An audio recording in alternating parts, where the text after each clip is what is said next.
You're alive, and I'm moving, and it's not. Wait, you got to check. That's right. It's you have to check.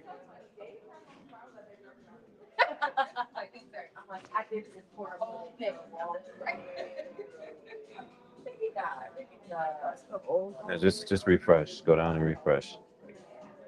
Let's try it again.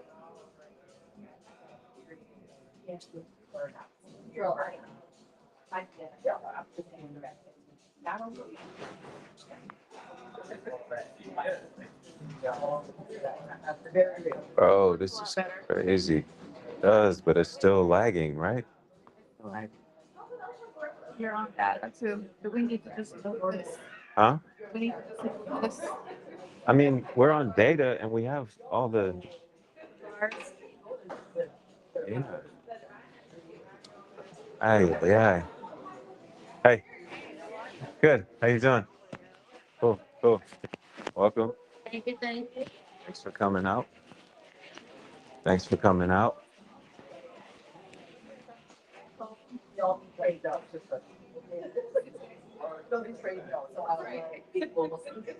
Can you say something? Testing, testing. Can you hear me on there? There is a lag, but it That's looks fine if it's a lag and it looks good. That's fine. It's going to be a lag. All right. now I'm just gonna sort out and make sure your Instagram is good. All right, cool. You got my phone? You have it. Okay.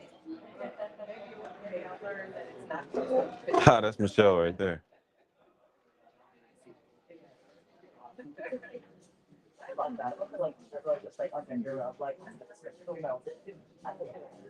Nice. That's crazy. Michelle Turner Soleo that I was telling you about. She just responded just now. That's what's up. Yeah. Can you let me know if anybody shows up and I need to let down? Okay, cool. Cool. You'll get the Yeah, we ready this time. We got our Zoom crew right here.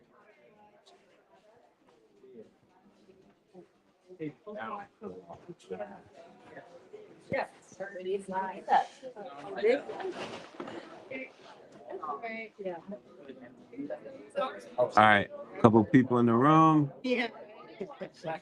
Admit, admit. I'm out, y'all. Hola, hola. I loved it in your film when the family watched. The family When watched. they watch that movie.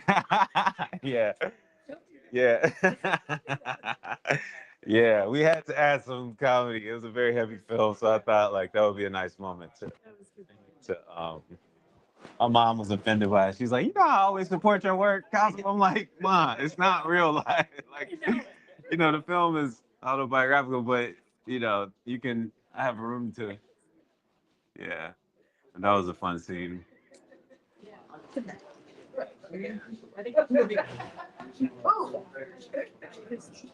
Hello, if you're there. Yeah, yeah, yeah. It's so in it. Hey, hello. Welcome. You're in the room with all these folks. We're gonna make all the folks on Zoom feel welcome as well.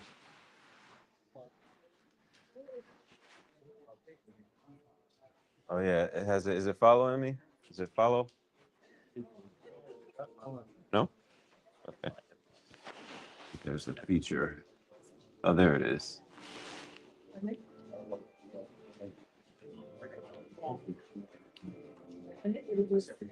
Okay, we're gonna record this, just FYI. Oh, I guess someone already started recording it,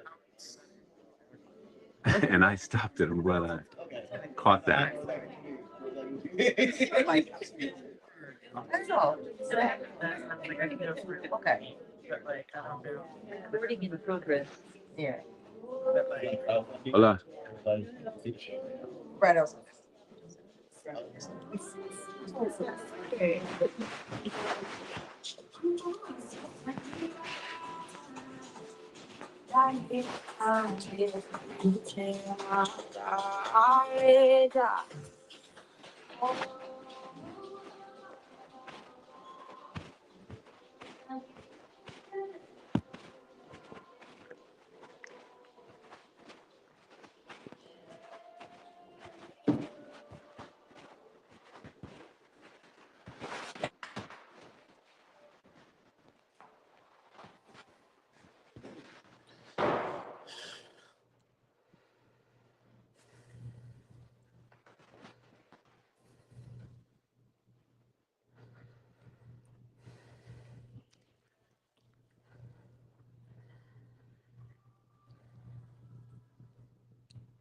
Because no one is gonna.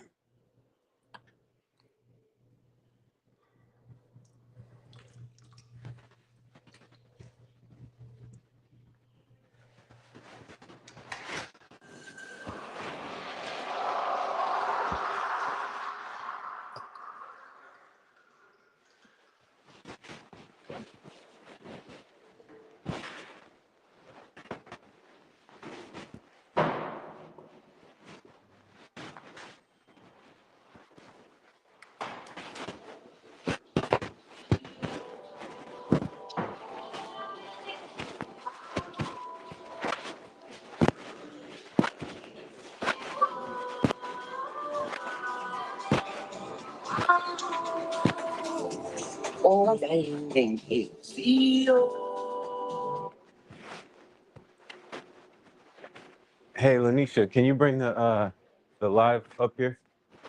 And maybe just like put it over here so it can kind of just look into the room. I almost feel like the Zoom could be over there too. Also, Chris emailed about getting a link to the Zoom. He can't come in person today, so can you?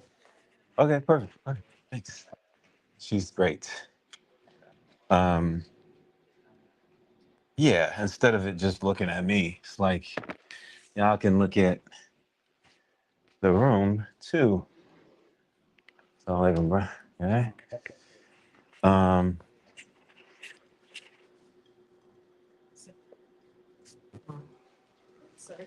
I feel like it's gonna require you to do it from here, not your.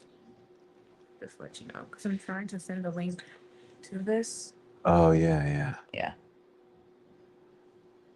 So you're gonna have to log into Instagram. We'll just do it like last time. Just go stay live. Hey, whoever's here for Sovereign Cinema Sessions, welcome. We about to get into it. We're getting into it, y'all.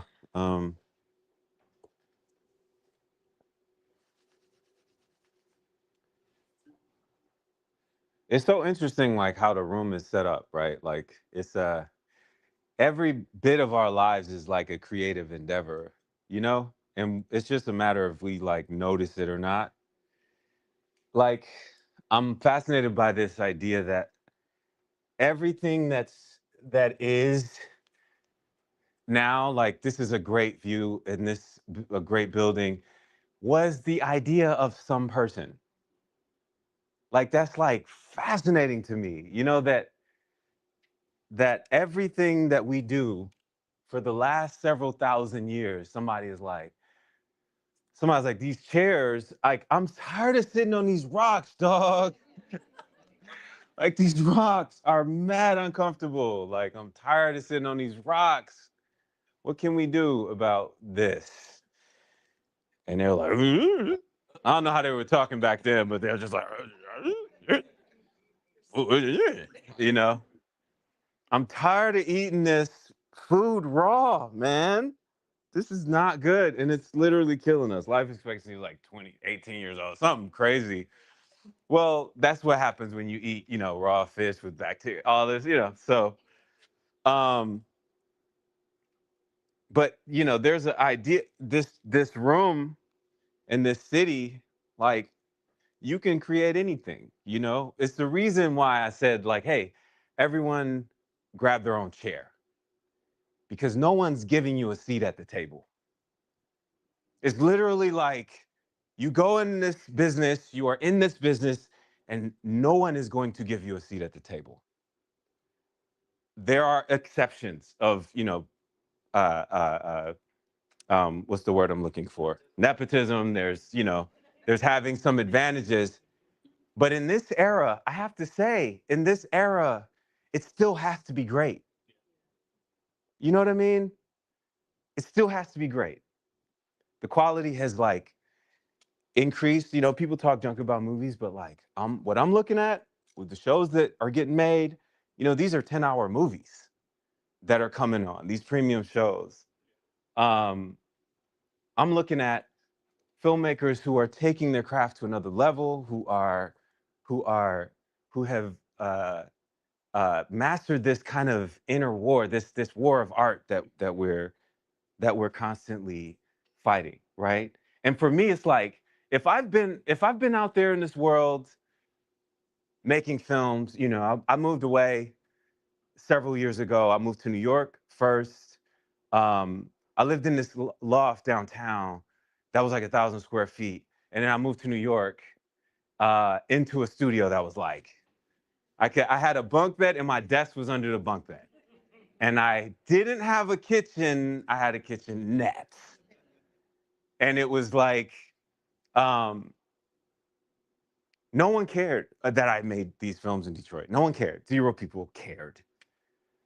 And in New York, if you've been there, some of y'all have lived there. My man right here, he just moved back from New York a couple years ago. Um, uh, it's an interesting dynamic because you feel so small in that city. You know, in Detroit, you kind of like know a lot of people. You're walking out, oh, that's old boy. That's, you know, if you go out somewhere, you're gonna run into people you know. You're gonna a lot of times in New York, no one's even gonna look your way. They ain't even looking at you. They don't care. They're like, bro, who are you? I couldn't even get a job as an assistant editor when I moved to New York. You know what I mean? And eventually I made some movies. Eventually I was able to like travel the world with them. There was a time that the US government, the Consulate General in Rome and the US Embassy, I got an email. They're like, hey, do you want to come to Rome and Milan and Reggio and premiere your film, Muslim? We think, you know, it'll show people a side that they've never really seen before in a state, in a country that's having a lot of issues with immigration, have a lot of issues with integration. We'd love to just bring you around and show this movie and have you talk about it. I'm like, oh no, I'm busy, guys. I don't know if I want to go to Rome. What are you talking about? Of course I want to go. And so I got to go around Rome and Milan and Reggio and Padua and you know, premiere my movie down the street from the Vatican at one point. Same with Egypt, and you know, got to go to Sundance a couple times. I got to stand on the stage at ABFF and be called up as best director for a film. I got to go into a studio at HBO and sit before a group of people and pitch a show that got picked up, and got to work with HBO for a couple of years. And you know, it's like if I've been able to do all that, and if I've started here, like I started down the street from here, before New York, before all that. I told the folks over here last week, I made this film in the Brewsters before they tore them down. I burned up DVDs and I went to the liquor store and asked them if they could sell it behind the 2-inch bulletproof glass. That's how I began. It doesn't really get more independent than that. And the idea is that, like, well, if I could do that, like, why can't we? You know? Like, why can't I come and share notes from the field? You know, why can't I, like, you might be going down a path that, like, if you just get a little nudging to go this way, you might not spend 2-3 years going down that way. That's not necessarily going to lead to much. We're all going to make mistakes, but there is a way to come back here and say, like, yo, I know a lot more now, man. What's the point if I'm not going to share that? There was a point in tech where it became like open source, you know, and a lot of information was shared, and there was this explosion where all these different people started creating all these different things from all over the place. And there's this interesting point we're in right now in film where it's in this kind of liminal phase, right? It's not what it was, it's not what it's going to be yet. And in a liminal phase, I keep saying this to people, like, because Detroit is in that liminal phase. You know what I'm saying? It's Detroit exists in this place, and I don't think people talk about it enough or acknowledge it enough, that this never has happened in the history of America, that a city went bankrupt 12, 15 years ago, whatever year it went bankrupt, and is having the kind of resurgence it's having now. That's what happens when people do the right thing in a liminal phase, right? You say, all right, what is this next era gonna look like for me? And when we consider what this next era of film is gonna look like for this world, we gotta say, like, we wanna be a part of that. Why can't we? The stories that I hear around here, and I'm sure that each one of y'all have your own, And each one of y'all like know other people that have amazing, incredible stories. This guy right here who just passed away, who they're having the concession for, they're driving right now. I don't know who it is, but someone just died. Right now, if y'all can't see, there's this happening right now. That person had a story, you know? And they're not gonna exist in this physical world anymore. But like movies can keep people alive. You know, movies can keep these stories going, film, TV shows, documentaries, etc. And it's that significant for me, you know, is that we get in here, um, we talk about it, and there were some of y'all that are in the room last week, but for those who don't know, the setup is this. You know, I talk a few minutes, talk about what's going on in the business. Then we sit in the chair, get to as many people as I can, and we talk about what project you have specifically. And I think the idea of like, there's two things that really caused me to want to do this, because there's the institutional kind of educational route, which I do not bemoan. Like there are some people who say like, oh, film school ain't this, and you know, AI is coming, there's no more film, right? And I don't believe any of those extremes, right? It has its value, film school. AI is going to do what it does, but I wanted to create a space that's uh, a little more rapid than that, than the application process that might take 6 months, a year. Then like 95% of people don't get in that. And then you apply to something else for the next year, for the next 2 years. And you get those rejection letters, rejection letters, rejection letters. And the interesting thing is, like, I spoke about the couple times I got into Sundance, I spoke about ABFF. I rarely speak about, and a lot of folks rarely speak about, the multiple times they didn't. If I was to show you the amount of like rejection letters I have over these years, you would be shocked. Like I've kept a lot of them. And that's what I want people to really understand, you know, that like this is not a film school. This is not a regular like master class either. I think the big difference is one, everybody has their own specific project that they're trying to do at various stages. Um, the idea is talk for a few minutes to see if there's something that I know that I could potentially help get it to another step. Um, and the idea is that this room is the accountability room, right? And that if you say it out loud, you're like bringing life into a thing that may have been sitting around for 2 or 3 years. And that is different. That is alive now. You can't just say like, I'm thinking about being a writer. I want to be this, I want to do that. Well, what do you have? Well, you know, I've been working on. But if you say it out loud and people hear you and it makes it real to you, and if there's a step that you can take like right now, because there's a step that everybody can take right now, that can make a difference. And then with each week, we'll come back to those specific steps, see if you got it. If not, cool. Let's figure out how. Um, and I'm gonna sit here and, based on whatever I know, potentially help to get to that next step. Now, I said this last week, I'll say it every time. I'm not a guru, I'm not a professor. I am a filmmaker who started down the street from here, and was able to do all the things that I've done. And I'm here to share what I know. And so with that, after that, we're going to, and we didn't get to it last week because we went a little long, but we're going to do a Q&A.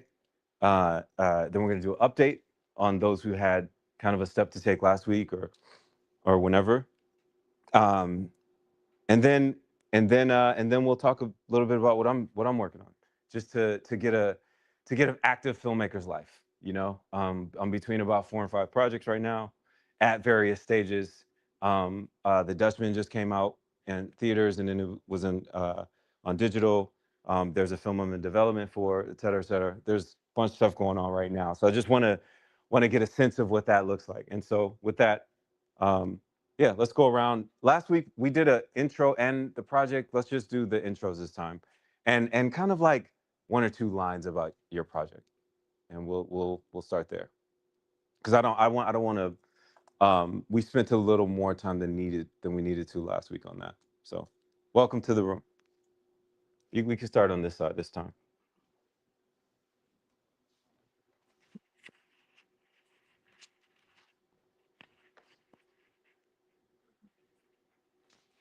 Yeah, I'm Salih from Detroit, born and raised here. Um, like I said last week, my passion piece is mainly about the story of my brother passing at a young age, uh, which led to my upbringing, I believe. My brother was in the streets, and I was raised Islamically, went to Islamic school, went to private school. So a lot of my rearing and everything in my upbringing was, I believe, due to my father not wanting me to take the same route my brother went. So a lot of that is in this story I'm trying to tell, and still in the development phases. I'm still brainstorming about how to tell it accurately because I was so young when he passed. So I don't have a lot of the story. So I'm trying to get some of the pieces still to put it all together. But yeah, that's where I'm at with that. My name is Hayward Crawford. I'm a Michigan native, producer, director. Current project I'm working on is called Uncle Jamie. It's a mid 90s period animation uh, sitcom based loosely off my late uncle and his, fish out of water, going to live in the suburbs with his sister's family, and ends up becoming, having dreams of becoming a pro wrestler in his late 30s. And glad to be here and get some more feedback on that project and other things I'm working on. So, Excellent. Hey, good morning. How's everybody doing? All right. So my name is Brian Hollywood. Hollowell. Hollywood is my nickname. So I am a fashion stylist, image consultant. That is the passion. That's what I do on the side. Now, as far as dating aspect, I'm actually a dean of students, Bradford Academy in Southfield. So I'm an educator.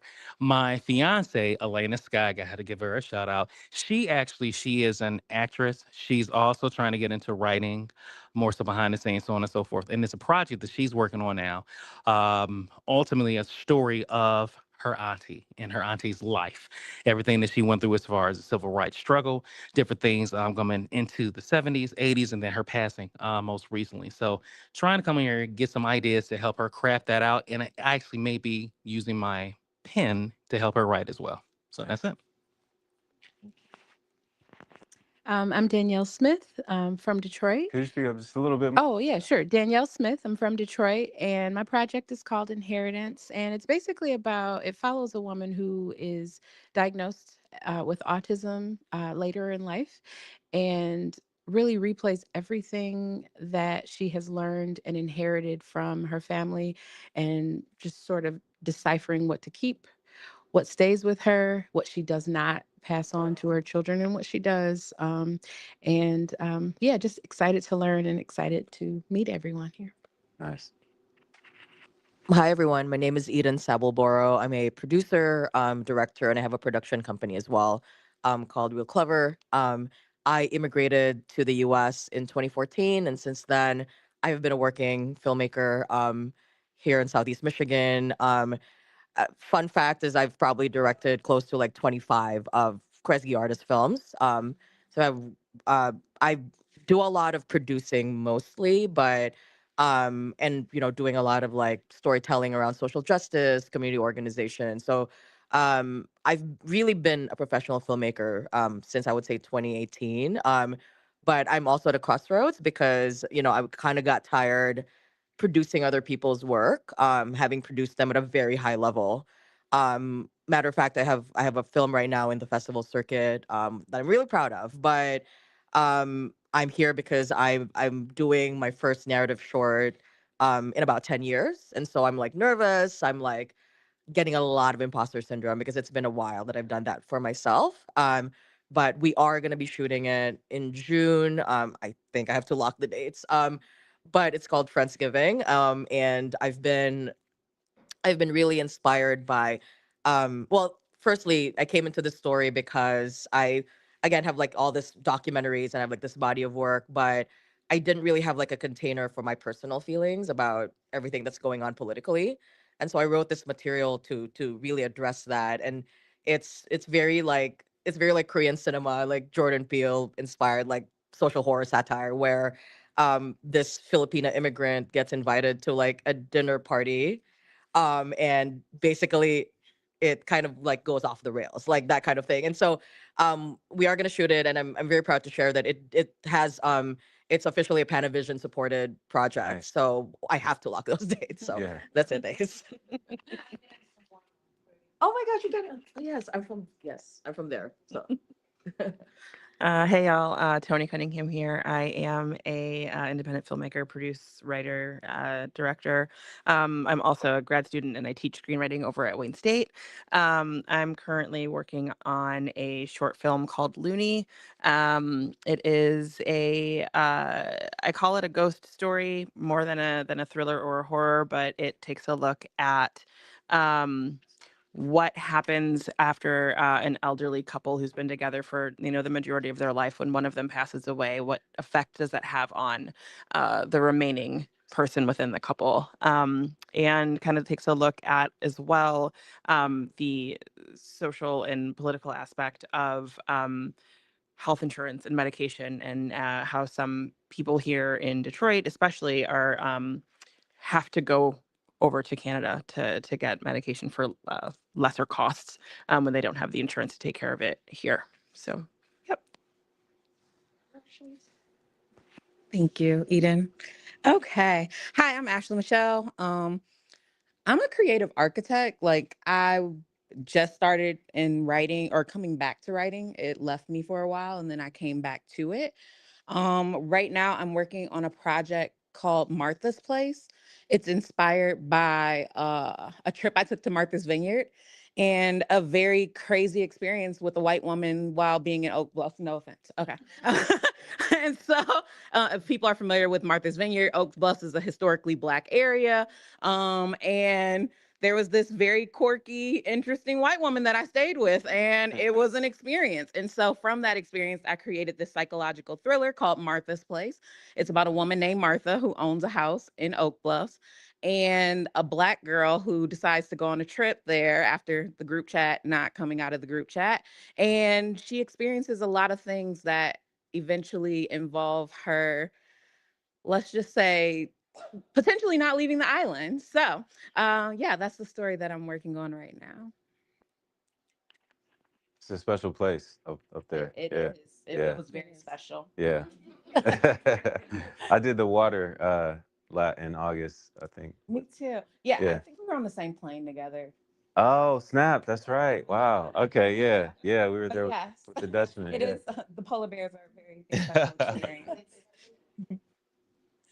Thanks for insight, something. What did you say?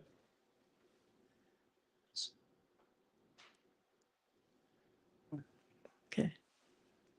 Are we all right? Okay. Go ahead. Okay. Hi, my name is Barbara Neri, and I'm from Michigan. I'm a writer, director, and filmmaker, and I'm working on a project right now. It's part of a trilogy of stories, screenplays that I've written. This one is called Unlocking Desire, and it's the story of an institutionalized woman who believes that she's Blanche Dubois, who is Tennessee Williams, of course, iconic heroine. Can you speak up just a little bit? Yeah. And That assumes she's who? she it's called Unlocking Desire, Uh-huh. and it's the story of an institutionalized woman who believes that she's Blanche Dubois. Okay. Got it. Got it. Yeah. So it's feature length, mystery, drama, LGBTQ. Yeah, it's, we've raised some money. We're fiscally sponsored. We shot a concept trailer and a couple of scenes in Detroit on Belle Isle and on Dubois Mm-hmm. Street, of course. Um, and yeah, I mean, ultimately, she is revealed to be a Katrina survivor that is lost in the world of Tennessee Williams' play. So it's very much a Detroit, New Orleans story. And the two cities have a great deal in common. Yeah. Yeah. So this character is sent to Detroit after Katrina, where she falls into this delusion, and then she's sent back to New Orleans. It actually takes place in New Orleans, but we're shooting it here. Yeah, so it's an exciting project. I mean, I've absolutely loved what we've done so far, but we're in that place of still needing to raise more money, and and I think casting too. We need to cast and package the project a little bit better. But yeah, I think I'm excited about it. Really love doing the work. All right. Great. It's Thank you. great to be here. Thank you. Yeah. Squeeze it. Try not to press those buttons on the Oh, side. don't do it. Yeah, just hold it. Whoops. Is it still is it still yellow on It's the one green. side? Is it Is it yellow on the other side? Nope, it's green. green and yellow? Yes. One Yeah, it side's is. green, the other's yellow. The yellow's not on?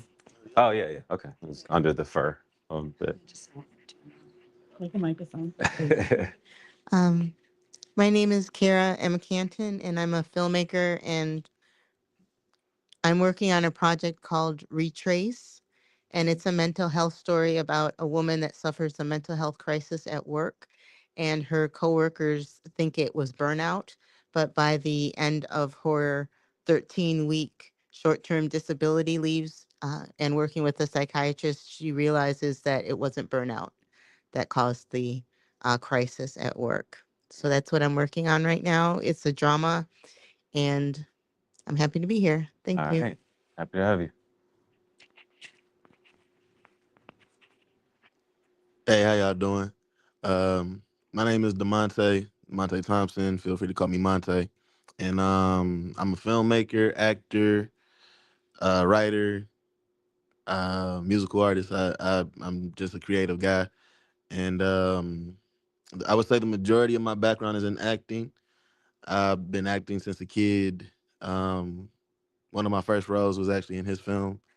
And then from there, I moved to New York, like top of 2018, came back towards the end of 2024, and originally went out there for acting, studied at the Academy of Dramatic Arts, graduated, and then when the pandemic came, I transitioned more into writing, more into just kind of figuring out stories.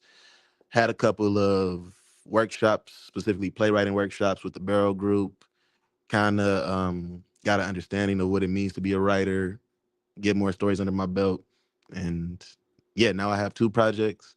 One is a short called The Job, which is a visual representation of how I felt living in New York City, trying to go on auditions and auditioning for these big roles and living this very different life than I grew up from, while there's still essentially chaos happening at home. And then there's my feature, Concrete and Cadence is the name of it, which is still in development. I'm probably about like halfway through writing it. And it's basically just a story of a young man who comes from a hard background, raised in it, not necessarily something he sought out, but he's trying to move away from that. However, it keeps calling him back, and he can't necessarily escape it as easily as he thought. With the background set in, uh, it's a very musical landscape of Detroit. So yeah. Thanks, bro. Hello, everyone. My name is Giovanna Marie Pozan, or JM Pozan. I am a writer, director, actress. I started off as an author. I wrote like 9 books. I moved into acting. So I've been in several films, but I wrote and directed and produced my first film last year, The Dark Side of Beautiful. And I am currently going into pre-production on my second, called The Blue Line, which is a social crime drama. Essentially, it just talks about um, 2 sets of lived experiences happening simultaneously in America, and it's centered around policing and police brutality. Nice. Hello, everyone. My name is Kashana. I'm originally from Grand Rapids, Michigan. Lived in New York for 15 years. Now I'm back in Michigan. Nice. While in New York, I did go to film school. However, I found myself in reality television, and I'm ready to get back to writing. That's my passion. I love being behind the camera, so I'm just really ready to get back to creative part of everything. Right now, I came up with a script about police brutality, and it's about a father. And I don't want to go too deep into it, but Okay. my message is I want we look at it just like another black man getting killed, but I want the message to come around as him being not just a black man, but a father, a son, Yeah. a brother. Last week I was here and I came up with the name Father, Brother, Son for it. So Nice. I'm excited. I am to get back into the game. All right.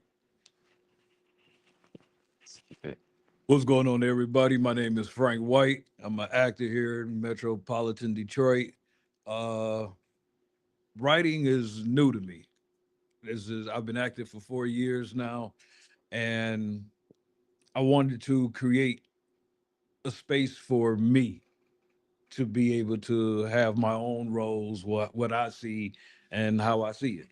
So I began writing and learning about writing and the techniques, and I guess you could say I'm falling in love with it the same way I fell in love with acting, because I find myself falling deep into the stories while I'm writing, and then more ideas come. And right now, I probably have 6, 7 scripts that I'm jumping back and forth, jumping back and forth. I'm like, oh, I got this idea. I go to work and something happened. Oh, I can put that in that scene. Yeah, And yeah. so it's new to me, and I'm learning, and that's the reason why I'm here, because I want to learn the craft and go deeper and know what I'm doing. I don't want to just do something just to do it or stand out there. I'm also a part of Green Vision Films. Green Vision Syndicate is a production company here in Detroit where I'm the talent lead and lead of management. So we're looking for writers and people to come and tell your stories. Rodney is a part as well. So yeah, I'm happy to be here, learn, create, grow, gather, and achieve. That's what's up. That's what's up. Hello, everyone. My name is Desmond Lester. I'm a storyteller from the city of Detroit, Michigan. My background has been working in multimedia, working in radio, doing a lot of sit down interviews. And I realized that how much I just love storytelling, and I want to expand that to do filmmaking. So I'm new in the filmmaking space, but my first project that I'm working on now that I'm passionate about is called You Next. It's the story of an unsung hero in the world known as the Black Barbershop. And that story has never really been told, in my opinion, like thoroughly through, the barber's eyes, through their lenses, informational, and just saying like it's a hub for the black man. Like, Yeah. We don't mental health therapy is something that's new to the black community. Before we had that, we had our barbers. Right. That 45 minutes to an hour situation sitting in the chair Mhm. could be life changing. We get a lot of game and information. So I'm working on telling that story. I'm in the developmental phases, and I also have a TV drama, crime drama, that I'm in the process of writing and developing as well.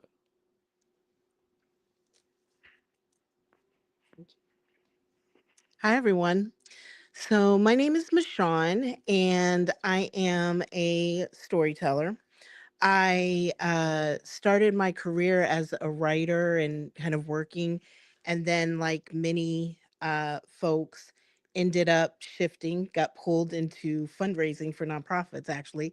So it felt like a departure, but what it actually ended up being was learning, and I got to do a lot of work adjacent to filmmakers, authors. I've worked for cultural institutions. But last year I was like, but I'm a storyteller. Like, what happened to my stories? And I started to think about what it would look like to completely pivot my career, like just take a whole turn and focus on my creative work. So I have a couple of projects.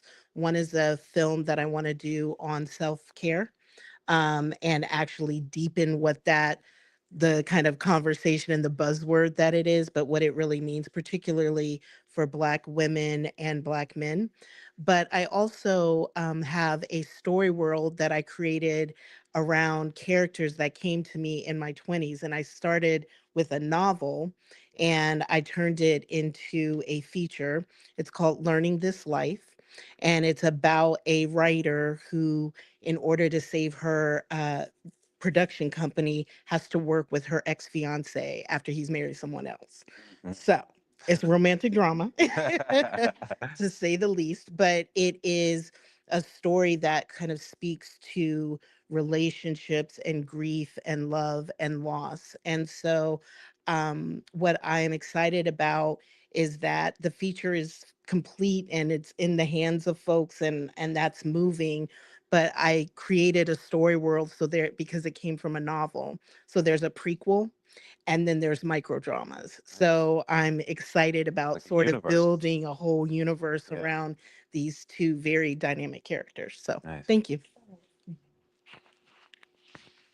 Hello, everybody. My name is Danae Lawton. I am originally from Gary, Indiana. I always say that Gary, Indiana raised me, but I was made here in Michigan. I've been here for 30 years now. And I am an author. I've written a few books. I am now working on a script, which is an extension of the last book that I wrote, Love is a Sensei. My husband and I are martial artists. So we're working on a piece called Urban Bushido, and it is about martial arts in out east and that derived from New Jersey, a certain type of martial arts that no one has heard of in this area. So we're really excited about working on that project. And then, like a lot of you, I have a lot of irons in the fire. You know, there's quite a few things that I'm working on in terms of like the 8 gems, which is a story of female warriors who get their source of power from gems. So I'm working on that. Cool. We'll do a couple. Let's go to the Zoom and start with you, Brandon. Let's try to get about 30 seconds to a minute each from the Zoom. Y'all could choose. Hey everyone, my name is Brandon Larry. I'm actually out in Florida right now. I am a producer and I write a little bit, but mostly produce. I just got my first features coming out within the next 3 weeks, and I'm currently working on financing my next and writing with a couple of my partners the next 2 or 3 films. So it's been good. I'm hoping to get better. Nice.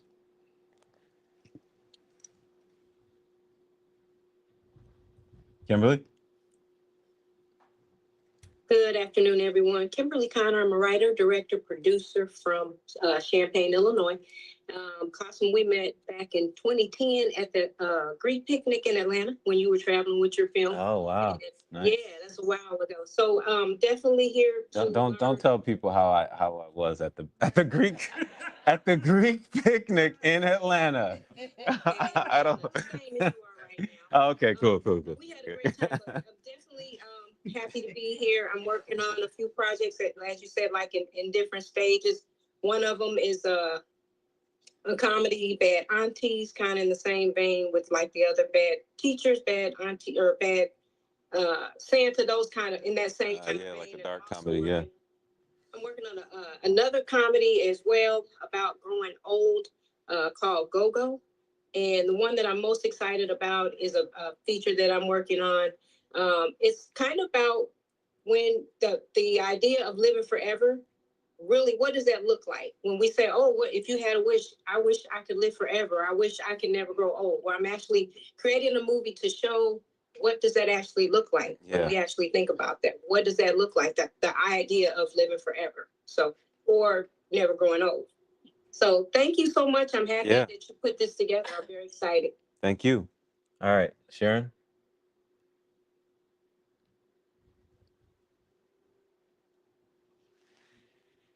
Hi, everyone. Can you hear me? Yeah. Can hear you, cannot see you. Okay, just a second. Okay, there you are. Hi, everyone. Hey. Thank you, Qasim, for doing this. Hi, Detroit. My name is Sharon G, and I'm an actor, and I'm so happy to be here to have this space to develop. And hopefully, there's a short documentary that I want to do that voices like my people. There's not enough stories about those of us that grew up with our immigration, which was like the Toisan people. And my documentary that I would like to do focuses on the first Asian woman that was hired by NASA. She's still alive, and it's similar to Hidden Figure, Hidden. Yeah. But she's very quiet. She won't admit that she's the first Asian American woman that was hired. She's also a mathematician. So I'm hoping that because we're very humble, we don't like to brag, I think, and talk about our history. So my hope is to be able to get our stories out, those that where we're so quiet. I think sometimes as Asians, we're told, as immigrants, keep your head down, don't say a word, work hard, and help the next generation. And I'm hoping that, we can get our stories out and have that platform where we're not like, oh, be the banker, be the doctor, the lawyer. They're like, you're what? What are you doing? So that's why it's been an uphill struggle Yeah. being Asian. They're like, no, no, no, no, no. Hollywood's not. Yeah. Okay. And so, yeah, thank you. Thank you. Beautiful. All right, Brandon. Hey, what's up, everybody? Good to see you again. Yep. All right, cool. Again, thank you so much for allowing me to be a part of this again. Um, I'm Brandon J. Shaw. I'm from New York. I'm an actor, screenwriter, and filmmaker. I'm currently developing 2 series. One is called Ingeniuses, which is a raunchy comedy thriller, kind of similar to The Hangover meets Friday. And the other series is called Hooligans, which is a gritty crime drama that's based around an Ivy Leaguer chasing kingpin dreams. And I'm just here to just team build and learn what I can to take these to the next level. Nice. All right, Ricardo. We got, I think, 1 or 2 more. All right. Hey, what's going on, everybody? Hey. My name is Ricardo Manigat. I'm from New York. First, want to say all of you seem amazing. Listen, everybody, happy to be here. I'm currently working on about 3 projects. I'm an actor and a writer. One of them is about suicide and friendship in the Black and Hispanic communities. Another one is about, it's called Zebra. It's about interracial relationships, things that people don't talk about, the kind of hard conversations that you have to have. And then the third one that I'm working on right now is called 3 Guys and a Baby. It's called 3GB. That's a series just about 3 Black men living together, as the title says, baby have a baby for some reason, and how that affects their lives, and kind of just the crazy stuff that can happen. And trying to dive into fatherhood as a Black man in America. So I'm here to kind of learn the technical stuff and build with everybody. I'm really happy to be here. Thank you. Perfect. Letty, is that how you said it? Yeah, it's Carolette. Carol. Okay. Oh, that's you. Okay. Sorry, I didn't realize you said Letty. Hi, Yeah, everybody. yeah. Sorry, I'm in transit. I'm in an airport in Memphis right now, but I'm a Detroit girl, born and raised. I live in LA. I have a lot of roots in dance and the theater in Detroit, and just getting more into TV and film more recently on both sides of the camera. So I have a 1-act play that I'm have put into a film format, and per our discussion last weekend, I'm just focusing on the short version because I really love to get into film festivals. Yes, love that update. That's the update. We're adding that part to it as well. So I don't know if you saw, but I did send the short version. yeah. I'm gonna get to it. I'm gonna get to it this week for sure. I have my little ones this week, so it's tough. Okay. Thank you. Thank you. All right, Jamie. Leave it. Okay, we'll go to Ajaya. Okay. Sorry. I was just using it on mobile for the first time. I am a actor and professor. I'm working on a series called He's So Angry that I have I shot some of already. It's basically myself going through my trials and tribulations as an actor. I'm playing myself as a movie baby type. I'm just a curmudgeon mad at the industry when it's really all my fault.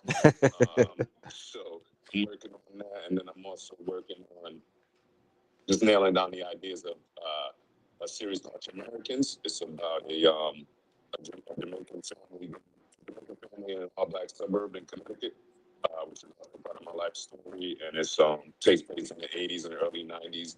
And it's basically on the fact that it's basically on the thought by how Jamaicans weren't necessarily cool. You know what I mean? It wasn't really cool to be Jamaican until Sugar Rice came out. So all my friends used to ridicule me when I was a kid. So it's about that.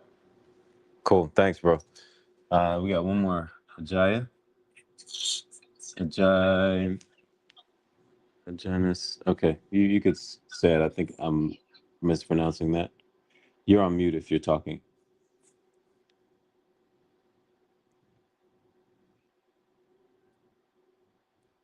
Alaya Sky? Elena Sky. Goodness, man. Oh, I do apologize. That's it's Elena. Yeah, I got it by the time. I guess that's what the silence was for, is for me to like get my stuff together and say your name properly. It's just like the universe is like, all right, bro, get that name together. No. So yes, I'm unfortunately I'm off camera because I'm out and about running errands. There's a lot of people in the room. However, I'm blessed to be here. I'm an actress, model, brand ambassador, production assistant, and writer. Actually, I've been working on a script for about, I want to say since 2020 after my dad passed away. When I was searching for answers and pouring my heart into my emotions, I was struggling with uncertainty, even questioning whether his ex-wife may have been involved. Sheesh. All right. So, All right. uh, Sorry for your loss. I hear you. I can't see you, but I hear you and I feel your energy right now. So yeah, let me take your time. Take your time. real quick. So I'm gonna see if I can cut this. If you can see me. There you are. You see me? Okay. Yes. So I'm definitely happy to be here. I wish I was in a room with you guys, Oh, but yeah. it's all good. You are. You are. All right. Is that everybody on Zoom? I believe so.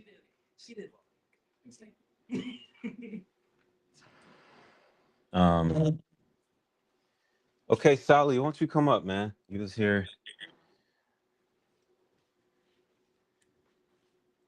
Ah, bro, getting ready. Yeah, yeah. Yeah, yeah. I know, yeah, you were so I know Sally from the time we were kids, you know. Um and um and I as for the, you know, 1,000 or so times that we have talked or seen each other, um we haven't talked about this that you brought up in the room Oh, a couple of times. yeah, a lot of people Um, don't know that story. That's true. yeah, and it's like, I can't imagine what that's like, but you want to do a project on that.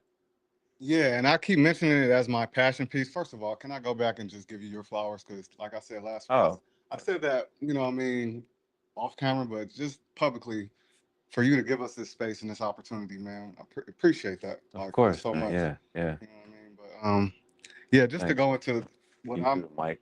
what I'm trying to do. When I first decided to be a filmmaker, that was the first story that came to mind. You know what I mean? Because Yeah. that is my story, really. You know what I mean? And I'm a child of a writer and a photographer. Mm, So naturally, I think I wanted to be a filmmaker. I think. yeah. Um, but yeah, that is a passion piece of mine, and it's been a lot of years in the making. Like the story, I don't have all the pieces. Like I have to talk to people to get the story because I was so young. You know, How old were you? I was probably like 9 or 10, I think, when he passed. And how old was he? He was 26. So, you know, that was my older brother. He didn't live with us, but, you know, still, Yeah. that's my family. That's my blood. So, So where are you with it now, with the project? pretty much, I have an outline. Is it a feature, a doc, It's a feature. a narrative feature, a movie, Yeah. Yeah. and you have an outline? Yeah. Because the way I want to tell it, like, I feel like his story parallels to mine. You know, he was raised this way, and I was raised another way. So, the way our lives, you know, went, I think was really based on how we chose to go. You know what I mean? Yeah, yeah. So you have an outline. How long have you had it? So just like everybody said, that we got a lot of irons in the fire. So that was my initial concept that I wanted to write. Then so many other things happened. I start writing other things. You know what I mean? I have a full feature that I wrote that was completely about something else. You know, Okay, so you wrote a whole nother feature. whole nother feature is complete. Okay. Yeah.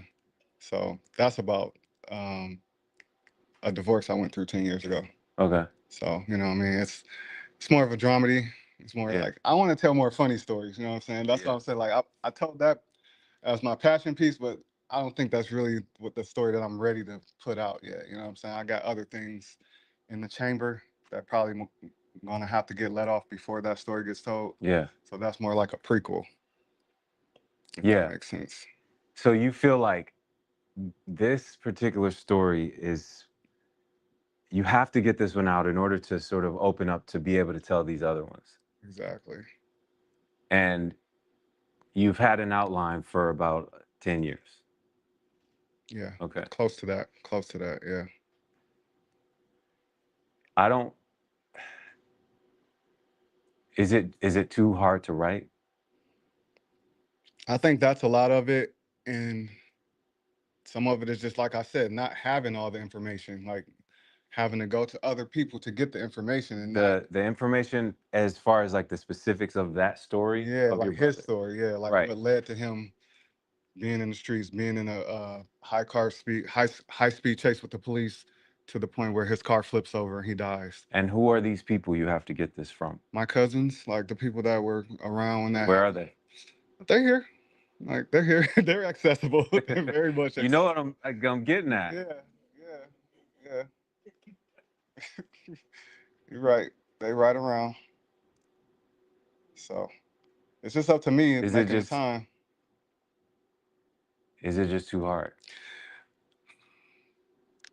Like a lot of the times I think people be somewhat apprehensive with talking about the past and putting stuff out. You know what I mean? Did they tell you that, or you just feel like they might be? Some of the elders, yeah, some of the elders Yeah, definitely like like, our elders, they hold this stuff, man. Like, yeah, it's like my grandfather will tell me a story about something that happened in the 50s, like it was yesterday, it'll be something like huge, like traumatic. I'm like, yeah, I remember they hung that boy up down, and he's from my family's from Natchez, Mississippi, you know, and they dealt with a lot of you know, the Klan and all this, and he talks about this stuff like, but you got to kind of pull it out of them, you know, because they're not ones, that generation is not necessarily ones to just talk about it, and I think it's pretty clear that you just got to start talking to these folks, man. You ever seen Collateral with Tom Cruise, with Jamie Foxx and Tom Cruise? Jamie Foxx, Tom Cruise. One of my favorite. That's like, I love that movie, um, and I even did something on this kind of like with The Boy Girl a Dream, where it was like the guy, Omari was playing this filmmaker who sort of like became this club promoter, and he hadn't really been doing his thing, and then Megan Good comes and uh and they challenge each other over this night to kind of take a step in their lives. So I mentioned Collateral because, you know, when Tom Cruise, you know, he's obviously this villain killer or whatever, he gets in the car with Jamie Foxx, and he's like, Jamie's telling him this dream, oh, it's just island luxury limousines. I'm gonna have this, and we're gonna have 10 a fleet, whatever, you know, whatever those lines were. Sorry, Jamie Foxx, if I'm butchering your lines, but he's like, how long have you had? He was like, about 8 years or 10 years, something he said. I don't know if anybody can remember that. And he's like, what? You know? And there's this piece that resonates with me in that. And what I'm feeling from you right now, um, that says there's something that you gotta like break through to kind of just, hey Mike, I'm coming to, let's go have lunch. Like that's what it costs right now. Like, and even if you don't do like the like therapy, which I don't know how much work you've done around that, but you've done enough to talk about it in public like this. Right. Like, so that's saying a lot. You know what I mean? Yeah. So if you've done enough to say it in public like this, then you got enough in you to make that call to cousin Mike or whoever his name that is. And literally, like, that's all you got to do right now, Sally, bro. Like, that's all you got to do right now is like start getting on the phone with your cousins and your brothers and whoever else has that story. Because they might not be here anymore either at some point. And there it goes. You, when we're that age, like when we're 9, 8, 10, we block out things. We don't remember it, right? You probably felt a level of grief maybe you never felt since or before or since. Maybe at that age, but you saw the elders around, you saw parents, you saw what it did to the family, and you took all that in and you've been carrying it. And now it's like you got a chance to say, like, yo, and it might be even therapeutic for you to just like go and sit down with them and see. And I feel like in this city, man, like especially we're meant to carry around a lot, like people, you're not meant to be at a funeral on Sunday and then go to school Monday. But it happened to everybody, I'm sure. It's like there's a level of that exists that we really got to start getting at. And I think in your case, what you got to do, what I'm suggesting that you do is literally get on the phone with whatever cousin. What's their names? Malik. What's their names? Malik, um, Kevin, Linnell, D. It's a few of them I definitely need to talk to. Yeah, it's a few of them. But this is definitely therapeutic. Just like you said, like I've never talked about this openly. You know what I mean? I think because it happened at such a young age, like you said, I've held it for a while. I deal with grief differently than other people. It tends to make you numb, after just seeing having so much loss, going through so much loss, you know what I mean, at a young age. It definitely needs to come out. Yeah, definitely does. So you're right. Call Malik. If you don't answer, text Malik. Call Linnell. If you don't answer, text Linnell. Yeah, And on and on. you're right. And by the time you come back here, let me know how it For how it sure. goes. For sure. I appreciate that, man. Yeah, and then we'll get to the story itself, and then that outline gonna come, bro.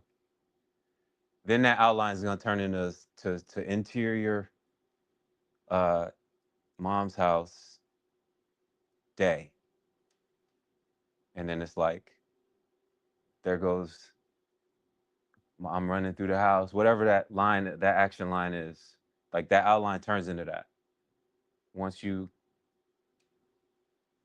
release that, and start that journey. Sure. Yeah. Yeah, you're right, man. You're right.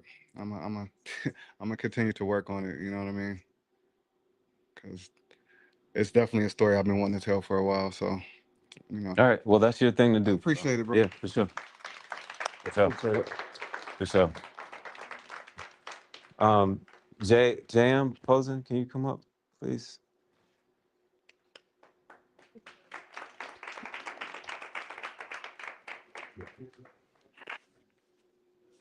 This is so I've seen you around, you do film. You're she just like y'all just mentioned, like, and what we want to create here is like we have folks kind of starting out, we have people that have done things, we have so we can all like learn from each other, and so I'm interested now to see, because she just mentioned she's doing it. She just dropped a movie. She's well known. I've seen you on social. I've seen you at a couple events, like, um, and you are in production or you're in prep. Yeah, Where are you? we're in pre-production actually. We got Ronnie over here who will be DPing. Oh, you got Rodney on it? Oh, that's gonna be fire. That's gonna be fire. Yeah. But yeah, we're locking down the last couple of locations, but we got amazing cast so far. We got Dewan Ford is going to be in it. We got Emery Lawrence, Grover McCants. So just a lot of beautiful talent. Yeah. So I'm really excited about this one. So you could say, all right, I'm doing it, I'm done. Why are you here? um even I know a lot about, I wanted to go, and I was telling Rodney that I am looking more so towards the film festival circuit, especially with this one because of the message behind it. And I don't think that I want to just jump straight to Tubi. Like, Yeah, I feel like this story is bigger than Tubi. yeah. Like, yeah, I've had movies on Tubi. I've been in several movies on Tubi. I want to go above Beyond that, that. yeah. Yes. Okay. So like the Tubi has provided a wonderful space for folks to put movies on, um, and you can get caught in that cycle. Um, and I think honestly, coming through the festival world, I think there's almost no better way Yeah. to get movies out beyond. That isn't necessarily the studio route, right? There's a few ways to do this. Like you can make something yourself and uh, try to put it out through various means, whether it's Tubi, whether it's going through a festival, whether that's um, selling DVD, whatever. Yeah. They don't do that anymore. But I'm dating myself right here. But then there's a studio route where you got to develop it, and then you got to pitch, and those are few and far between. So with the festival route, what is your question about that, or what are you thinking Um, in terms of what is the vision for this? Like, what do you see for this? Like, what festival? What? so like Sundance, like definitely Tribeca, but it just ultimately I really want to push it towards Netflix. Like Yeah, the stories, like if you look at like 7 Seconds, yeah. because this is in The line Regina with, King one. yeah, Yeah, it's in line with yeah, American Son, the hate they give when they see us. yeah, That is pretty much what it's in line with as far as the message and just the power of the powerful storytelling. yeah. I don't know. This is my passion piece. Okay. So both Sundance and Tribeca are notoriously difficult to get in. And all of those paths that I just mentioned about getting your film made, one thing remains true: the story has to be good. Yeah. It has to, like, it all begins with that screenplay. Um, where are you with yours? It is completely finished, but I would love to have you look over it. Like I said, we're in pre-production, so I finished it. I did have script coverage done. I think Don Snipes did script coverage for me on it. Okay. And yeah, so we got it locked, and we just, we casted our talent. We did casting, and like I said, we're just locking down the last couple of locations so far. What was the coverage like? Um, he challenged me on some of the characters as far as, like I think that he thought that I made the father a little bit too villainous, and so he wanted me to add more emotional depth between him and the son. So I went back and I added a couple scenes that kind of showcase that, so it could build up that emotional impact, so that when the tragedy does happen, that it just Yeah, hits a little deeper. Um, what is there? Um, have you submitted to festivals before? I have not. So this would be like, and Okay. that's why another thing, because I'm very fresh at the festival routes. Like I said, a lot of my stuff has just been like Amazon Right, Prime, right, right. I Tubi. got it, got it. Yeah, I could kind of see. So um, how many places did you send it? So you sent it to a place for coverage. hmm You got feedback. And then I also did online coverage too. So I did individual coverage with Don, and then I did green light coverage. It's Yes. an online coverage like where you submit your scripts and they Mhm. give you pointers on Yeah. what's strong about it and which you can improve at. Yeah. And so it just gives you like a list. So I did do that as And well. did you do rewrites based on Yeah. the coverage? Mhm. Good, good. And how much would you say your film leans into originality? 100. It's like, Okay. no, because No, that's good. That's good because that's what these festivals are looking for. yeah, They yeah. want something that they haven't So I seen. wanted to do, without giving too much away, I wanted it to be more than just a police brutality. Right, We're right. so used to just seeing the cop kill Yeah, a yeah. black kid, but I made it so I didn't want it to be just that. And Right, then it right, was the right. Got reason it. why I made the couple, like I'm playing the judge. And Okay. then in it, I am married to a white police officer. So you're producing and acting. Yes. Okay, got it. Yeah, I did the last one. Yeah. But Yeah, yeah. yeah. Okay. But I'm married to a white police officer. So we're both in law. So there it ties in deeper because we come from law and this is the institution that we both have Got given it. our Got life it. Got it. to. Got it. Okay, so what you're gonna have to do is, with every, um, go through your script again, and every time you see something that you may have seen happen before Mhm. in a movie, like, okay, this is my first idea of how to do this. M- let's try. Let's go deeper. Like, how else can we make this interesting? I'm talking per scene, per sequence, per line of dialogue. Like I've heard this before, kind of. It seems like you got to push with every one of those things. So coverage, for those who don't know, is you send your script out.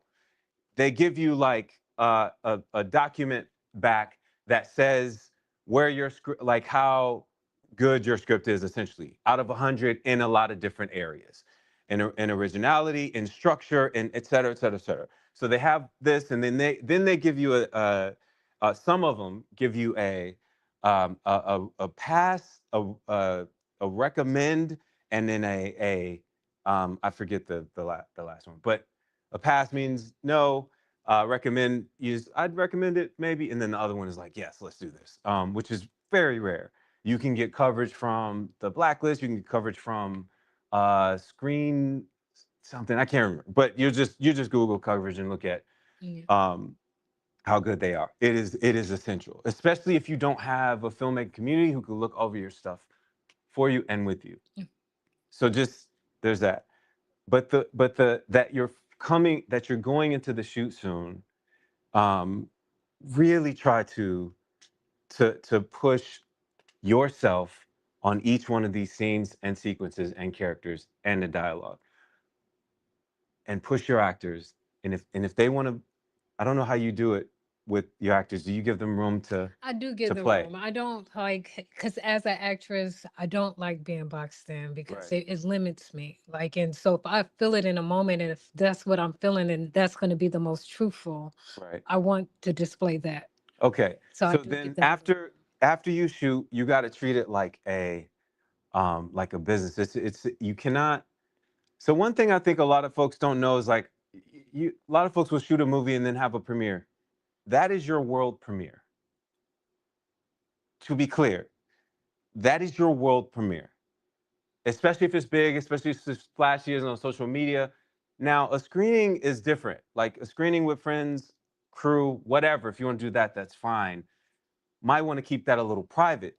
When you have your world premiere at a screening, you are disqualifying yourself from any film festival that matters. You need to know this. These festivals want to be the world premiere. There's always a question, and you fill it out. Where is this? Oh, I showed it at Imagine. I've showed it at AMC. I've done this. And to them, they're like, oh, okay, well, that was your world premiere. So that's one thing. Like we need to know this kind of stuff because a lot of folks don't. And will make the movie, get it cut, get it colored, and want to, and of course, I mean, that's like, once you made it, you want people to see this. You're like feeling it. You're proud of it. You're excited. It looks good. And that is our instinct to just get it out there. But for the festival circuit, there's a bit of patience that it requires because then you got to go through the list. All right now we're in April, right? It's too late for ABFF. They just announced like this past week. Tribeca, it's too late for Tribeca. Their festival I think now is in May, is it? Tribeca's done. Um, you're now looking at when are you shooting? May. So you're shooting May. You'll probably be done by June, July, something. Maybe you'll have a cut Um, so now you're looking at like the Sundances, you're looking at early 26, you're looking at Sundance, South by, you're looking at AFI is sometime in November, I believe. There's Telluride sometime around there. There's a lot of these festivals that are that part of the year. So you gotta start considering those because those give you your deadlines. This is my deadline to submit to this festival. Now, you have late deadlines for festivals, you have early submissions. You want to be there early. You don't want to be the last film that submits to a festival. They've already watched like 5,000 movies. These programmers are human beings. They're like, by this time their eyes are, red and rolling in the back of their head. They can't even, and so you want to be on the earlier side. So get your list together right now because now you're giving yourself and your crew deadlines for these things. Sundance, we got to submit by August. This one we got to submit by this one, and have your plan. That's one. Two, when you decide to submit that film, you cannot so it's best to submit as complete as possible.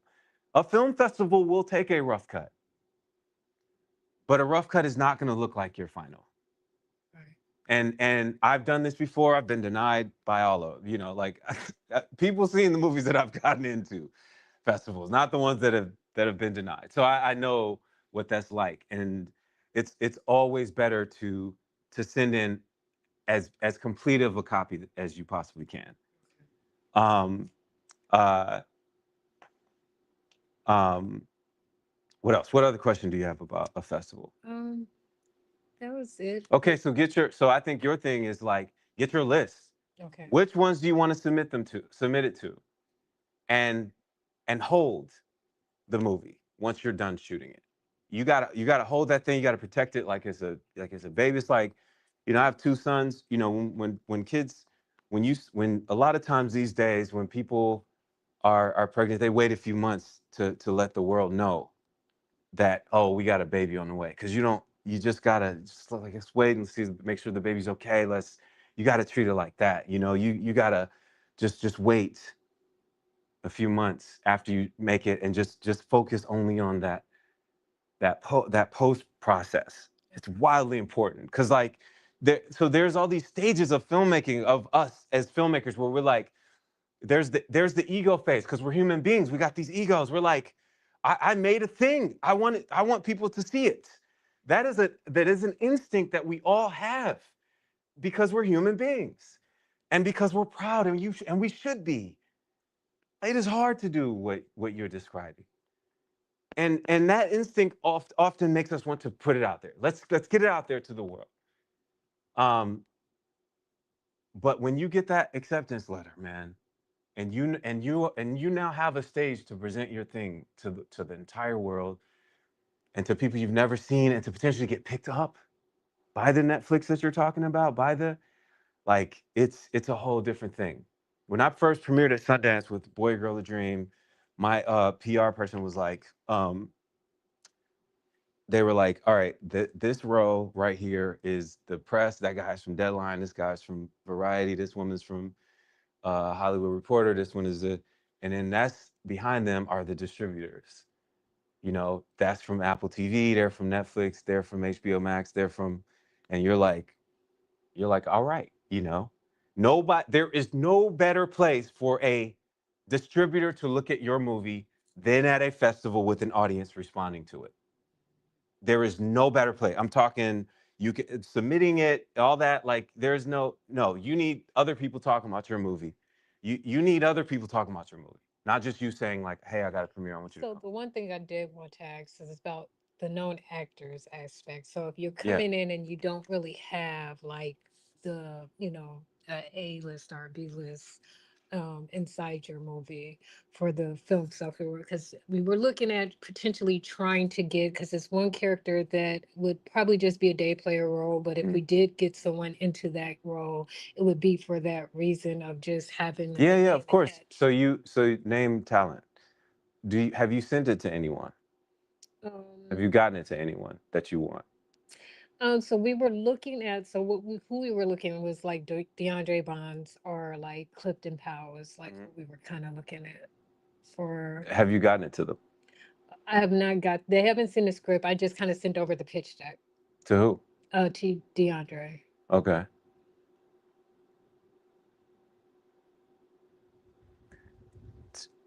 Name talent helps in a big way. I mean, significant. Mhm.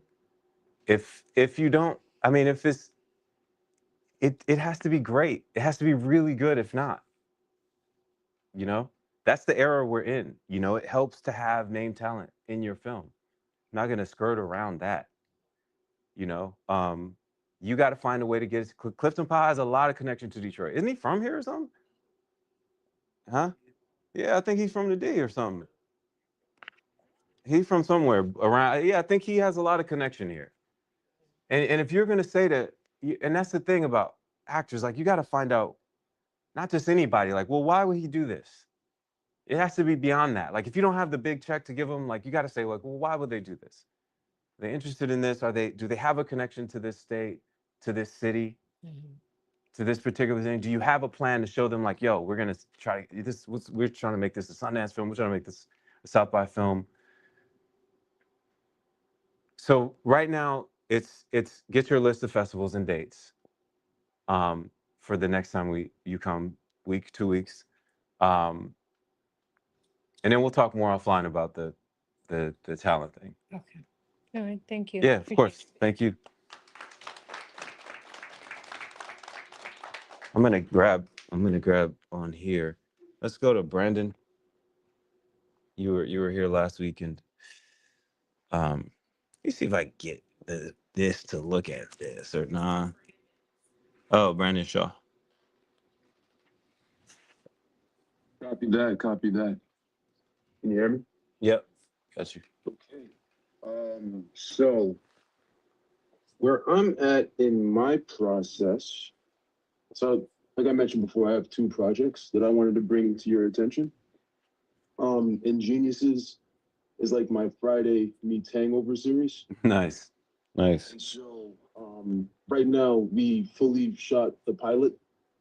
I'm trying to get my pitch deck together, and I have a whole bunch of other scripts completing, well, not completing the story, but continuing the story. I don't know if you have the time, but I would love to send you the pilot. I submitted it to festivals, trying to see what's going on with that. I can look at decks. I don't know that it might take me a minute to get to a script right now. Got you. Well, Just no, it's a fully produced. oh yeah, I can watch it for sure. Yeah. Okay, yeah. Yeah. Yeah, so that's Where is it? Where is it at? You sent it to festivals. sent it to festivals. Waiting to hear back from some. Okay. Nice. I had the web series version that I did 2 or 3 years ago. Time is moving so quickly. And we won a whole bunch of festivals during then. So I just created a larger version of Nice. that as a, and just trying to see where we get. So you have proof. Yes, yeah, man. Nice. The story is a wild story. And every time when I would pitch it, folks is like, it sounds cool, but if we want to see it. So, so that's what pushed me and Yeah. just to get it created. And then Hooligans, like I said, it's in its script form. It's a pilot. Trying to get that together, trying to team build and brainstorm on that one and Yeah. create something viable. Yeah. So what would you like to come away with here? So I don't know if I've been doing the pitch decks correctly. I believe I'm more so in creating probably a long form or story. It's a story Bible. Yeah. Yeah. Yeah. So I wanna make sure that I'm packaging it properly. Okay. So you have a story. So you don't know if you should do a story Bible. You don't necessarily know if you're doing the pitch decks correctly. Yeah. Okay.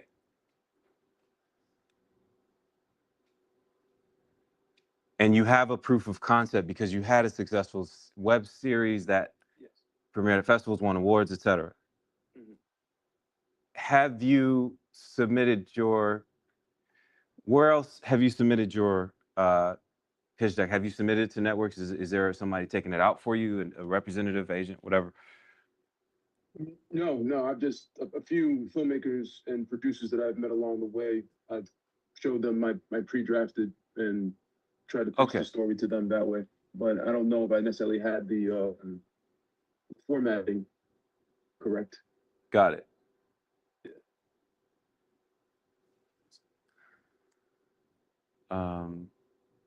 I think that's going to impact things. It's going to, Zoom starts to do weird stuff. Sorry, I'm talking to the camera.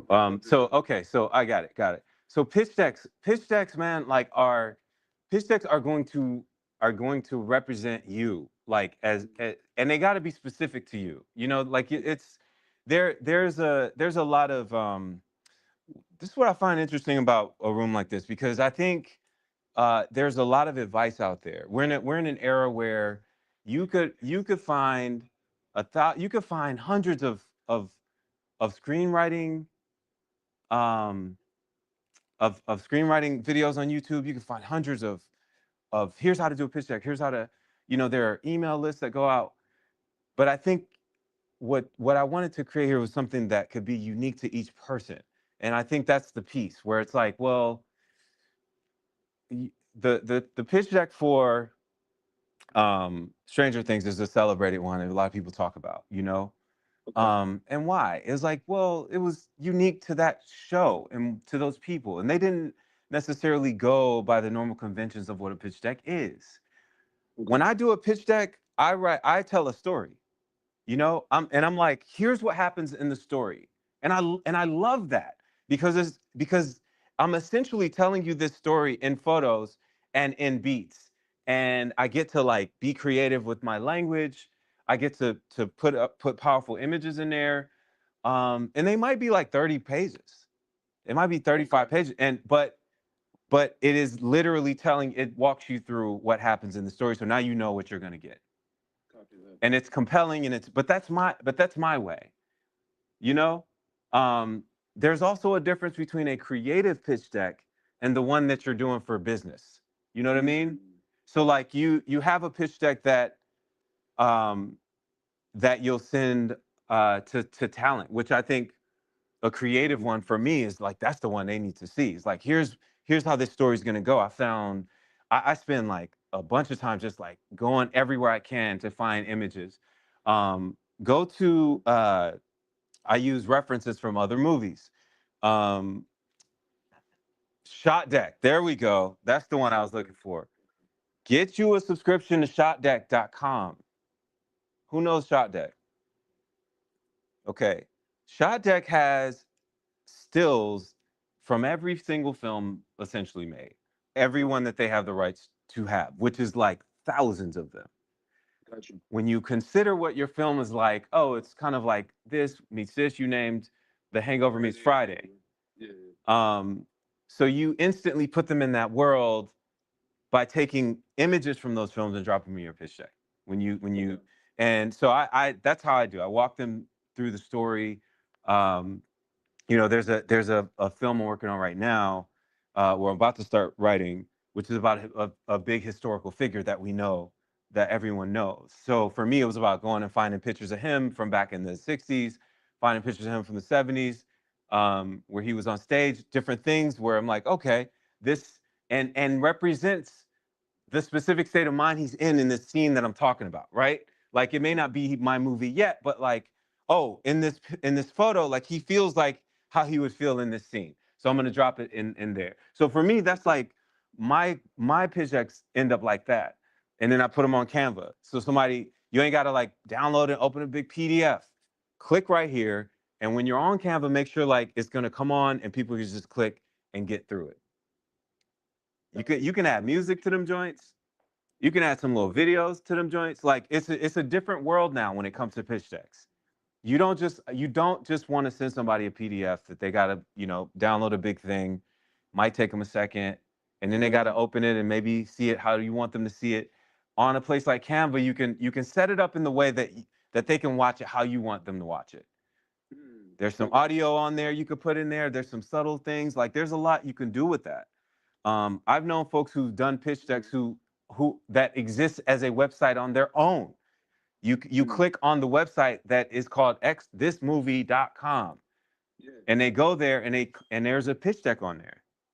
So that's how you got to start thinking, like, what is it going to be about this specific movie that I'm going to create this deck for? And when you do that, you're going to find the language. And I've actually there's been times where I've made a pitch deck and have gone back to the draft of my screenplay because I've found more about the voices of my characters through this deck, you know?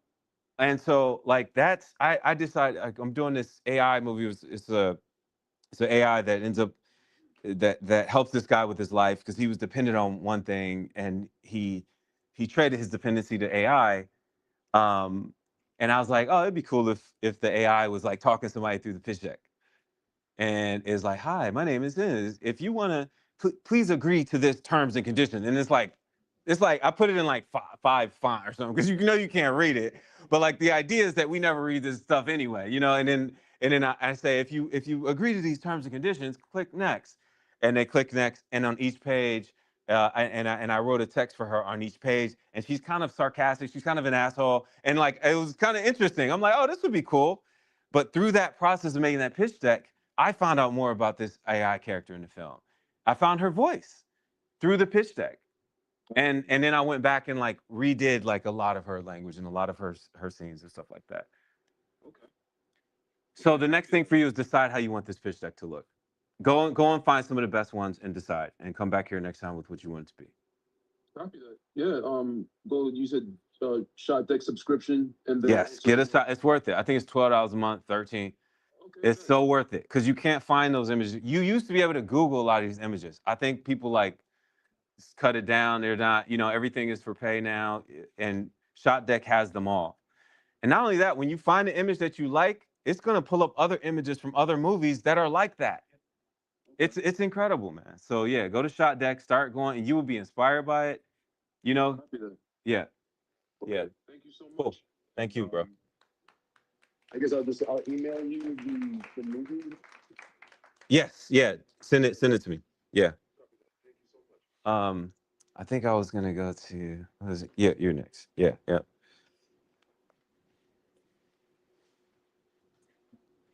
Hey, hey. Huh? You smell good. Oh, Not you, bro. I'm talking. She walked by me. I'm like, well, you might smell good. I don't know. I don't have to hold Um, anything, right? Just hold that this. yeah, just don't press the button. So is it still on? Yeah, yeah, It's yeah. still on. That's Okay. all right. Cool. Hey, Hey, welcome. thank you. New York, man. New York changed my life, Yeah, bro. it New York was- changed my life. They were like, yeah, it's a good city. Yeah. But you were there for 15 years. Yeah, I was. And you were acting. No. You were on a reality show. You Yeah, I went was, to film school. yeah, I went to film Orange school. Film School. Mm-hmm. And you're now trying to transition. You are not trying. You are in the process of transitioning into actually writing. Yes. Writing specifically. Yeah, I have a desire to do other things. I would like to camera operate DP, but right now I'm writing and focusing on getting back into writing and creating again. I feel like over the years, I just like I said, I got into more into reality television. Yeah. In What survival aspect mode, of reality television? field producing. Field Yeah. producing. Yeah, field producing. I Okay. did a couple seasons with Say Yes to the Dress. Okay. I was on that show and Yeah. going out with them, and I was also office managing Yeah. the production company. Yeah, yeah. So I think there's value to reality TV. There is definitely value to reality TV. There's value in the pace of it. Mm-hmm. That you're shooting that much stuff. Yeah. And this shorter period of time. You're just constantly shooting. And there's value to seeing how people behave in their natural state. Mm-hmm. You know what I mean? Like it's a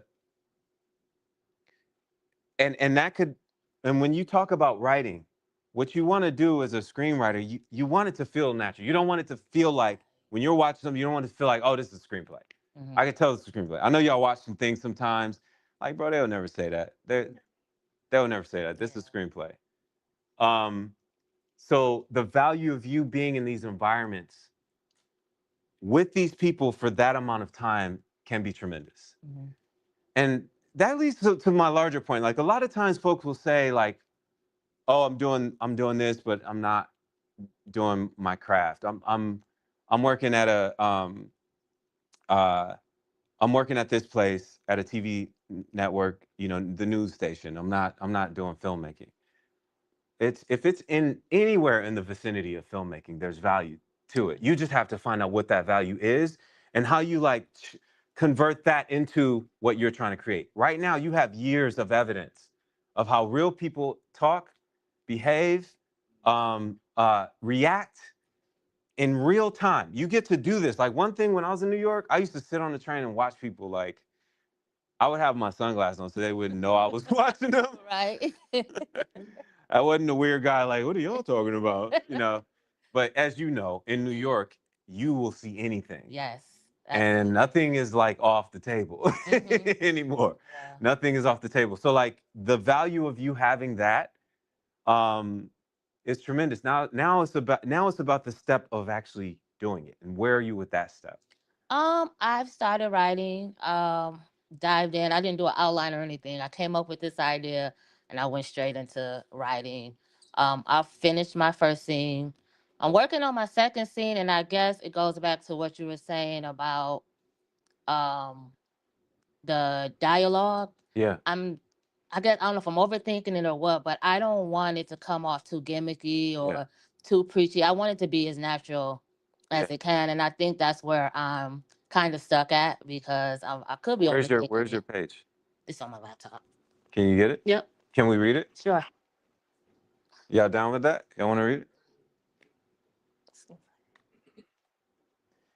There's no rules in here. You know, it's of course the natural rules of the universe of love and respect, etc. But this group, we already know that. But in terms of like this structure, like why not? Just like see what it. I gotta pull it up and everything. I'm not. Oh, that thing just came on, son. I'm like, hold on. I heard the. Duh. I'm like, wait a second. I'm not prepared.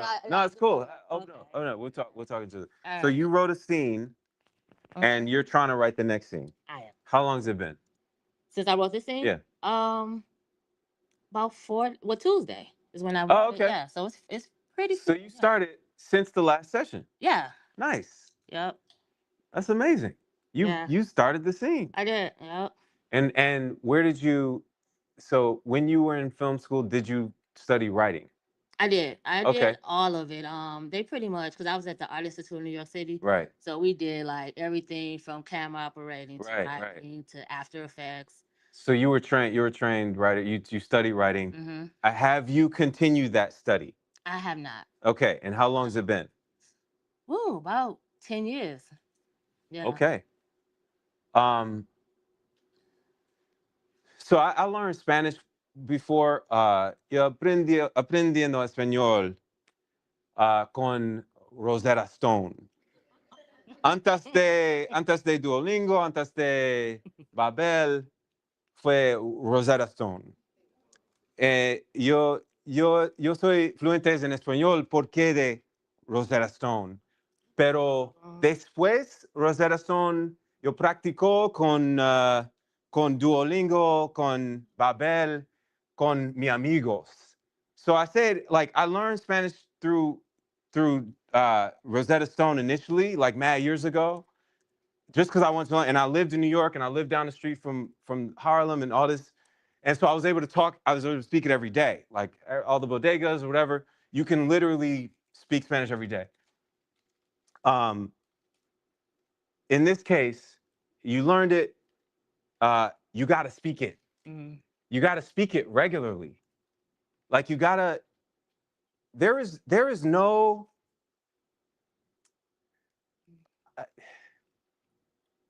I think the entry point in film of writing is one of the most powerful entry points you have because you need this. You need this. Like all other aspects of filmmaking, you need equipment, you need crew, you need all this. But with writing, it's just you and this. And in this way, and in this day, I just made that rhyme. I hope it's recording. I hope it's recording bars. In this way and in this day, where we have like everything available, Do you know how hard it used to be to get a screenplay from Spike Lee? From Christopher Nolan? Like, you know, you can go and get Interstellar right now. Dark Knight Rises. You can get Tony Gilroy screenplays, which is one of my favorite writers. You can get the screenplay for Dune. Every Academy Award screenplay that just won or was nominated is available in one place right now. Go download some. What's your favorite movie? Figure out your favorite movie. Go get the screenplays. Go get them. And that's practice for you right there. And I don't know where you are on that scale, but I know in a decade that it starts to get a little, you know. And when you come back to it, it's not just about writing it, but the more that you like study it, the more that you like read those other ones and really find your voice somewhere in there, the more that you go to these like screenplay channels. And you know, there's all these channels on YouTube where you just like, where they will literally have the scene and then the, you know, the dialogue over it and the action lines over it, you know. And you're like, oh, that's how they, and that'll like sharpen that muscle for you again. And once you have sharpened that muscle, strengthen that muscle for you again, but once you have that, your confidence around your writing would be such that you would want to get into the page more. You know what I'm saying? It'll be that like, oh, whenever I have some free time, I'm gonna get at this. Um, it's significant that you got that first scene. Um, but like as you're going through the script, and they could happen together concurrently. You know, it's not like, all right, let me stop writing while I read, you know, 10 screenplays, while I do some studying, while I read these books. Um, uh, but I think that's one of the pieces here is to like read other stuff, supplement with whatever that means for you. Um, uh, Listen to I said it last week, Script Notes, the podcast. Great. You got it? Okay. Nice. Then follow people like Tom Vaughn on Twitter or X, whatever they're calling it now, who has a newsletter about screenwriting, who tweets every day exceptional advice about screenwriting. You know what I mean? Like let's start doing that. So then it'll be natural. The only natural progression of that is to like, yeah, now I got to get to the page because like I'm feeling this, bro. You ready? I'm not. I can't get on. All right. All right. Well, next time. So what you need to do by next time is write your next two scenes. Okay. Write your next two scenes. And write your next two scenes, and then um you mentioned something about you don't know if the dialogue's natural or not. This is called a vomit draft. A vomit draft is when you just have to get it out. You can see them. Yeah, I didn't need the extra. But yeah, vomit draft is just like it's not gonna be perfect. Okay. It's not gonna be you know, a lot of times it's not gonna be great. I go through this weird cycle with my team, my manager, my agents, where I'm like, I think this first draft is like the greatest thing. I'm like, man, y'all don't understand, bro. Listen to look at what I wrote this time. And then like they'll like, they want to set up a call to talk about the script. I'm like, all right, cool. And then we'll get on the call. They'll be talking about all this other stuff. Like, oh, so how's the weather in Detroit? I'm like, hey man, listen, what do y'all think about my screenplay? Oh, I heard the Lions are doing well this year. I'm like, bro, what do y'all think? And they're like, no, we see it's good, you know. So we all go through it. Right. And then I get over my ego, like that ego thing comes up again, which is we gotta acknowledge that. It's everywhere. It's everywhere. It's like, y'all don't know. How'd y'all know? Y'all are agents. Y'all ain't never been to Sundance. y'all ain't, you know. But then there's a like getting beyond that and saying like, hold on. And I'll get off the call and I'll be like, damn. They just don't get it, man. I'm gonna leave that agency. I'm gonna go start. And then I just go away from it. And then I finally read their notes. And I'm like, shit. Damn, they were right. They were right. Most of the time they were. Most of the time. And so it's like that, like recognizing when that ego shows up and saying like, nah, and getting through that and getting over it. And right now, the dialogue, you've been around people running around saying yes to the dress, dog. Yeah. You know how emotional that point is with people like about to get married, Yeah. son. Like you've heard things that we ain't heard. Like just get it down there. You know who people are. Yeah. You've been around every type of person there is living in New York for 15 years. Facts. Every last one of them. You know how they sound. You know how they sound. Okay. Now you write how they sound. Got you. All Will right, do. cool. Thank you. Yeah, of course. And have that thing booted up next time because we were supposed to. I heard that ding. I'm like, oh boy. And that's one of the classic Macs too. I knew it wasn't M5 or anything, so that thing was gonna take a good like 12 minutes to boot up. Dog, I've run to Zoom calls at times, and I'm like 2 minutes, and it's like ding, and I'm like, and I can't get on the Zoom. Waiting, and it's late. Oh, I wanted to talk to you. Um, Sharon G. The reason I want to talk to you is, you seem very earnest about this story you want to make, and I think there's something really fascinating about like this they just went to the moon. I got to shout out to my Blue Five family. And one of the guys on the moon is a Sigma. So I'm gonna say that out loud. Well, not on the moon, who went around the moon. And and we're in this moment right now where like where we're talking about space. It's everywhere. There are the theorists, conspiracy theorists who say, "Oh, we didn't go." Hey, look at that! I saw a bird on the stream. That's not in space. That's not real. So we're in that moment right now. So I really wanted to come back to you and because I identify with this. But tell us a bit about your story again. Sure. My hope is to do a documentary on the very first Asian. She's Chinese American, and she was the first hired in NASA back in the '60s, and she was How old is she now? she's in her 80s. She's Okay. still alive. Mm. And I've talked with her actually many years ago, and it was an epic fail actually because I thought I could do it on my own as a filmmaker, and so I videotaped the interview. But like one filmmaker told me, Sharon, you need a camera person, and I said, no, I could do it on my own. Well, it didn't turn out too well, so So wait. What didn't turn out too well? The footage, the sound. What didn't turn out? everything. It was blurry. I didn't know what I was doing, but I thought I could because I thought, oh, I'm making a film. And she said to me, Sharon, I'm doing this because I'm doing it for you because I actually grew up with her family. She was from our old hood back in the 60s and 70s where there weren't that many Asians. We were a handful. And Yeah. now Where? diversity is Where? different. Houston. Okay.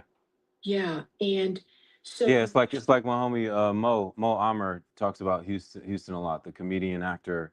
I came up with him. He's a good friend. He talked about being the rare Palestinian in Houston, and has been able to like convey that story to the world through his comedy shows, through Netflix show literally called Mo. So there's tremendous power in that. So go ahead. yeah, so my hope is to circle back and ask her those questions of what it was like to be the first hire. Because for her, she was like, oh, it was no big deal. They hired me. And I'm like, oh, no, it's a big deal. Yeah. She goes, no. And the projects that she did, she's so humble because she won't admit it. She goes, oh, yeah, it was just part of my job. I'm like, no. If I was the first Asian hired by NASA in the '60s and you saw the first rocket go up to the moon, Yeah. that's serious. And So she said, you know, so it's she's humble, good. Good. I mean, she's probably not gonna change. She's probably not going to change. It doesn't matter. She already trusts you. It doesn't matter.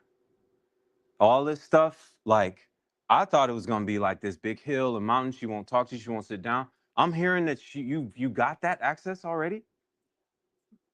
It's already done. You already, now it's on you to say, like, because it's somewhere in between. It's not you coming with nobody and not being able to do this stuff yourself, but it's also not bringing a big crew, because you don't want to do that with her either. She probably will lock up. She probably won't talk. I've never seen her. I don't know her, but based on what you're telling me, these things go with you to the. So my mom does these books called A Generation Found, Precious Pearls of Wisdom, and she's done 2 of them now. She goes around and interviews elders 80 and up around the country, Black elders, and they tell stories, like mad stories, about how they came up. And it's hundreds of years of history in these books. Plug for my mom right now. And she goes in there, and she was doing the same thing. She would go with her iPhone and just kind of set it up and say, I'm like, Ma, you got to get a camera. You got to get a camera, and you got to, and then she finally got someone on to help her, and I was helping her, um, uh, and a lot, and these folks have someone now to encapsulate their history. So far, I think like 7 or 8 people have passed on that she's interviewed for these books in the last couple of years.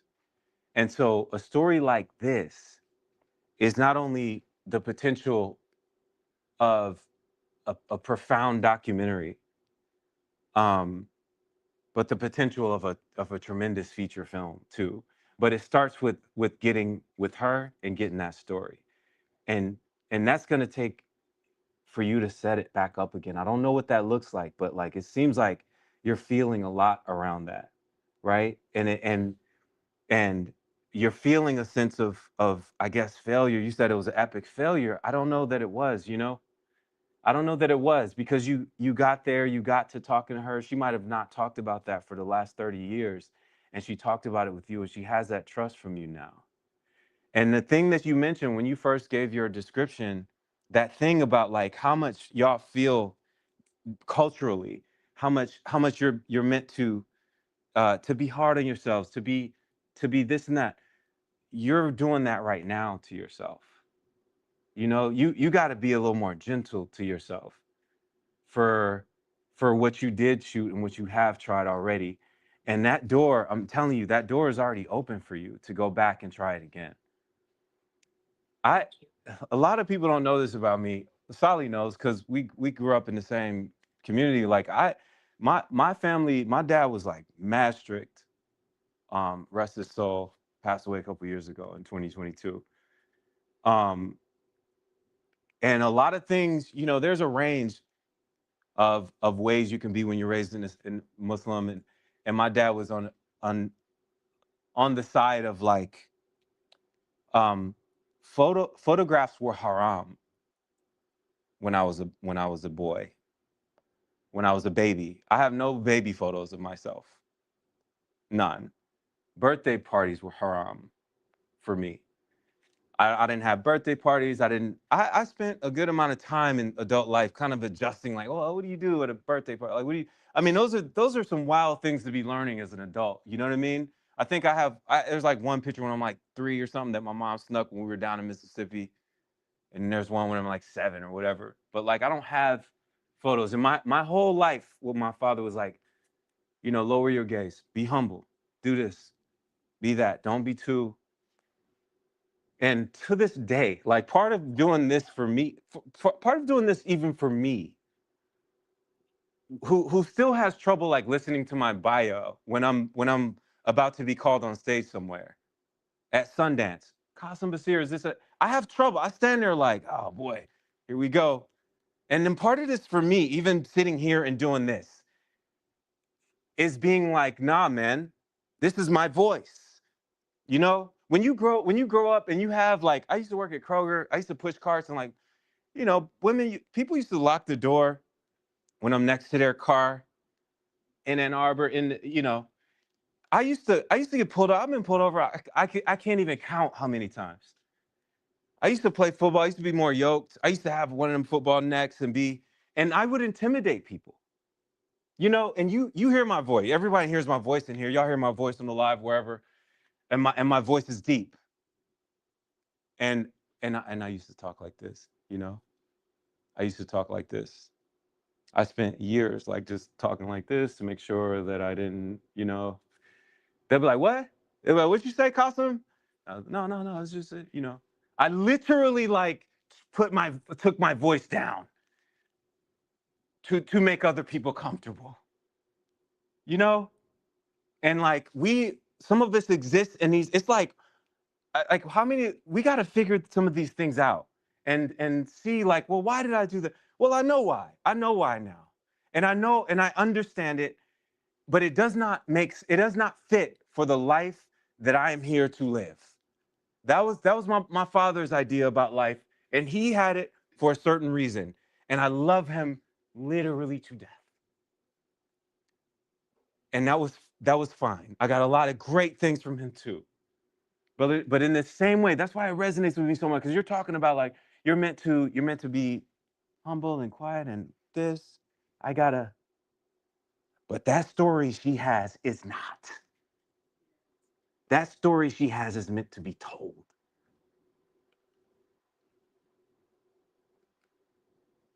And I would guess that you are the only person on this earth that can tell it.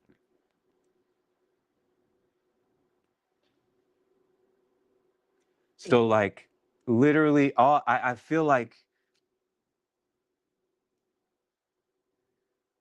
when's the last time you spoke to her? About 2 weeks ago. Oh. She knows our family. Mhm. We grew up in like the same neighborhood, but Yeah. um, I don't know what to ask her, and that's part of the problem is delving into their deep. Like she's from Mississippi, and Where in Mississippi? contingency of we call them the Chinese Delta. They're from the Delta. There's a Okay. huge contingency of our group of people there that speak a specific dialect, and this dialect is what kind of puts us together. So that's why I'm like, what do I ask her? Do y'all know what I'm about to say? Do y'all you feel this too? She's telling a crazy story right now. This is an amazing, like, wait a second. So there's a group in the Delta, in the SIP, that like has a specific accent. That's also like one of them was on NASA back in the 60s. Hold on a second. You just built the whole world. You built the whole world just now. Oh, because oftentimes we don't see it any different because that was our community. So others outside of our community think, oh my gosh, there were Asians in Texas. I'm like, well, I'm one of the few.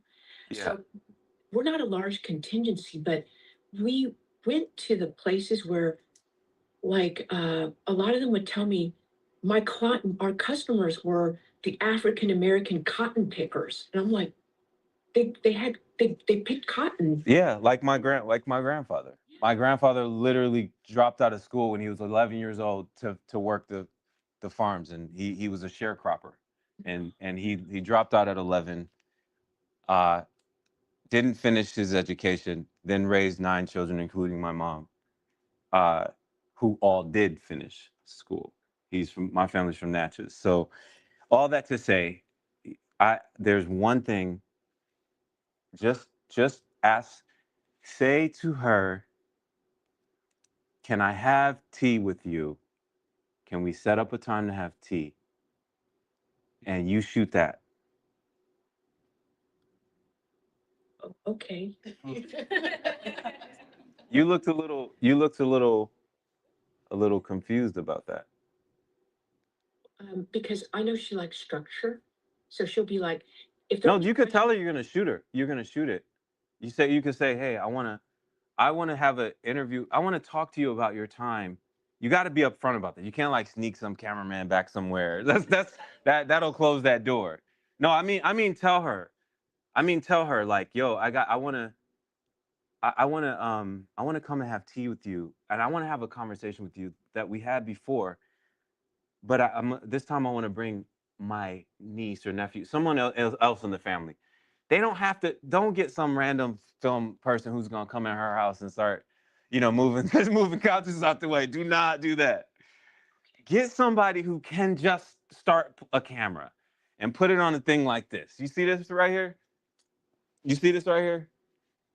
Put it on something like this that's like very basic. Like, don't get a big setup. And go in there. And I think that it does she have tea? Do y'all do tea? No. Okay. Well, whatever your thing is, whatever her thing is, Can do tea. whatever her thing is, do that. Okay. Whatever environment's gonna make her comfortable.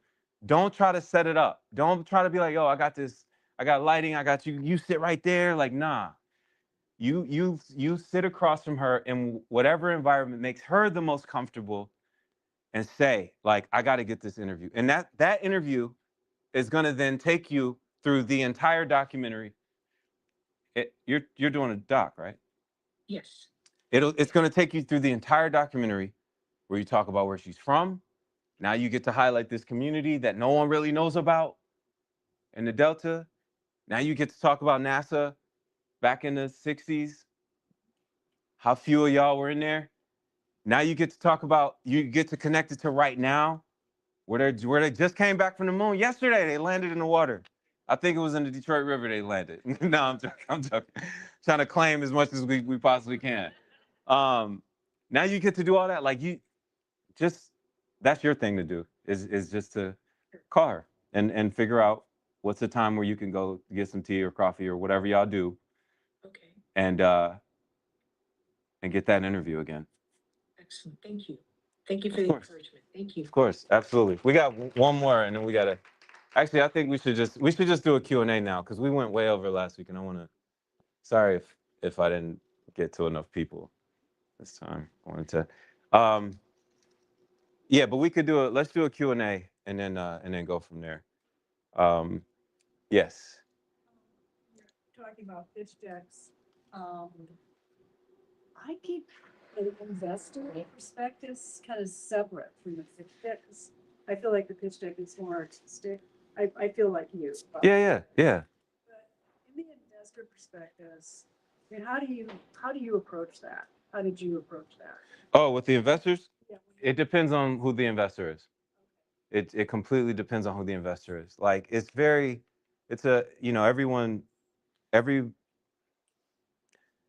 film is a very risky investment. That's why there's been some times where I've been somebody will say, like, hey, you want to put a few investors in a room and just pitch everybody? I'm like, no, absolutely not. No, I don't want to do that. If it's the only thing to do, and that's the only chance you'll have, for example, if you're at ABFF and several people are there, and you can get them if you could have dinner with everybody, then you do that. You do it, like, because that's the only way to do it. But in another case, you got to study that investor. You got to say, like, what's going to make this resonate with them? There was a guy I had for To Live. He was a restaurant guy. And I went and sat with him at his restaurant, and I looked around, and he had posters of all the classic movies up. And I'm like, this guy wants to be in movies. He loves movies. He had all the movies up, all the classic Black movies. And I was like, I just knew instantly, it would mean a lot to him to be a part of a film, but also, like, oh yeah, also he's got a restaurant in the D. We are making a movie that shows Detroit is beautiful, and we're highlighting some of these restaurants. We're highlighting we're telling the counter story. Like, everybody told the blight story. Everybody did that. Okay, thank you. All right, we'll go to YouTube. It's like, oh, most dangerous city in the world. Like, you can find a lot of those. Um, uh, but the city of this building popping up, this restaurant, this thing, he would be interested in this. I know this. So that's the piece that I really talked about with him. So those two things combined, he ended up getting involved in the film. So, like, I think you got to look at each specific one and see why this is going to resonate with them. And on the other side of that, um, uh, uh, yeah, how this could potentially benefit them when financially, when it does start to make money. But yeah, did that answer your question? Yeah, yeah, I think it is an individual thing. So you don't think you have to have anything written? Oh yeah, no, you do, you do. You have a deck for investors that has the comps, the comparable films, um, and how much they made. You can find out what any film made by going on um, thenumbers.com, the-numbers.com. If you go to that website, you type in any movie, it'll show you how much money that movie made in theaters. The-numbers.com. You find a movie that's like yours, find what it made, put that as a comp. Unless the movie like yours didn't make that much money, then find the one that's like yours that did, and put that comp in your deck. And so you'll have a baseline, but I'm talking about when you sit with the specific investor, you talk to them specifically about why this makes sense for them. Packaging too, that's another thing we were talking to about bringing in main talent. Yeah. For smaller roles that you can shoot. Why for smaller roles? Yeah, exactly. Well, for me, it was because budget wise, so it'd be. Okay, so you can't afford those actors anyway. You know what I mean? Yeah. No, nobody, not, I'm not, dissing nobody. I'm just saying, they're not gonna do your movie for their quote anyway. It's not gonna be about that for them. If you are gonna quote, if you're gonna use their quotes for how much you have or what can you afford or whatever, it's never gonna be about that unless you have what they really normally make from Apple TV. What's the last thing they were on? What's the last thing they were in? Like how much? What network was it on? Apple TV? Oh, they got paid. And you got to think about that too. If somebody just had a good run, they're more willing to do something else that they love. If you've seen somebody popping off, and they're more willing to say like, "Huh, I'd be interested in this." If they're interested in the material, if they're interested in what's about. Yeah, you love the story to where it'd be a passion project where you're willing to just, Yeah.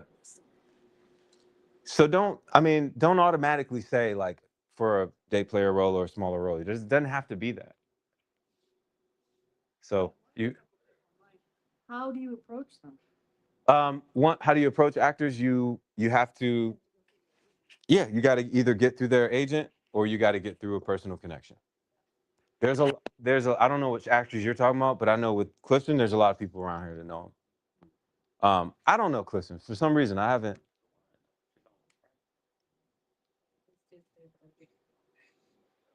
But yeah, you either go through the regular path. But when you go through that regular path, you got to do it by making them an offer.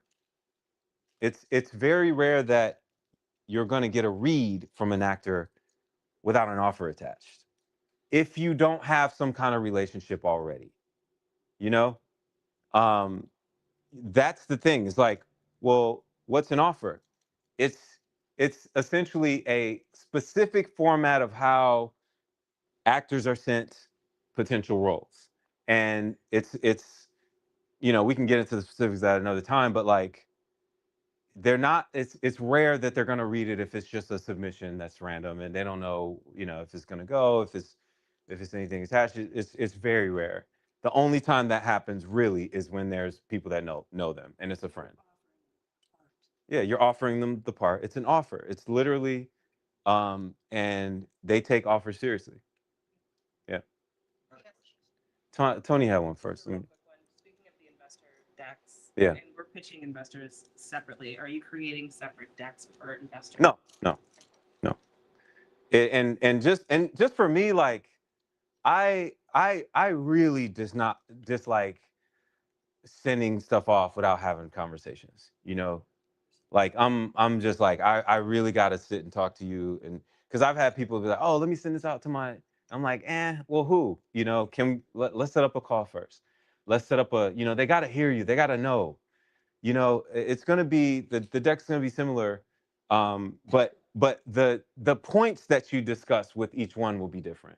You know what I mean? Like, so, like I described the guy I was talking about, you know, those points were different than someone else who was already in the business. You know, he's already got a successful production company, you know, Cinemation Studios. This is a part of, we've worked on another project together. He's the guy I did The Dutchman with, Andre Gaines. And so, you know, Tommy Oliver from Confluential. These guys, they're in the business. They know what's up. They know my track record. So those are different conversations for me to say, like, hey, look, I think, you know, we can make To Live. I think we can possibly get into Sundance. We could, you know, so those are different conversations that I'm gonna have with the restaurateur.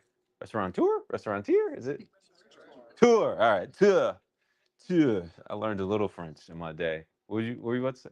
Yeah.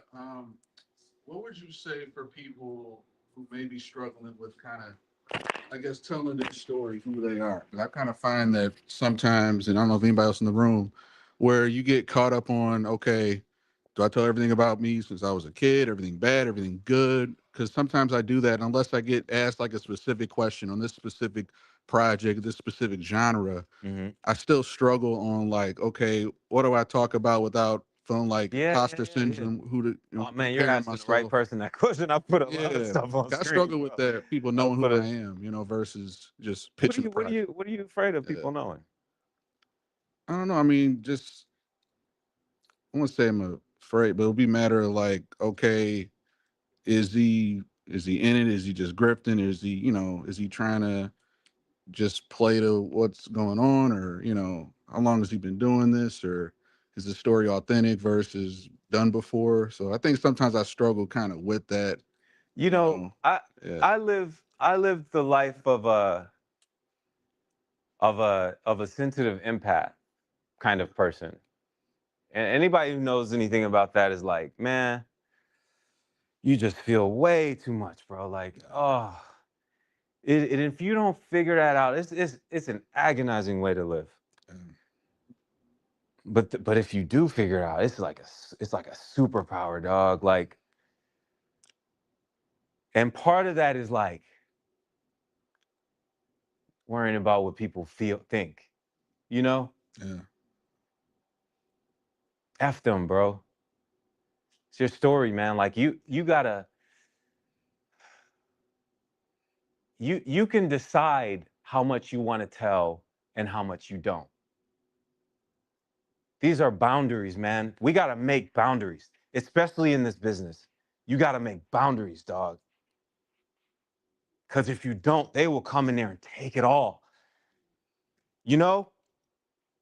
Like you're real creative, which I feel like everybody in here is like, they will take it, you know, without the right boundaries. And part of that boundary is to say, like, I'm gonna tell a story, and I could decide how much I want to tell is true. You know, To Live and Die and Live was a very personal story, you know, and it dealt with some family stuff. I talked to my family beforehand. I let my family read it, and they were like, cool. And that was my choice. I didn't have to. Like, it's my story. It's from my perspective.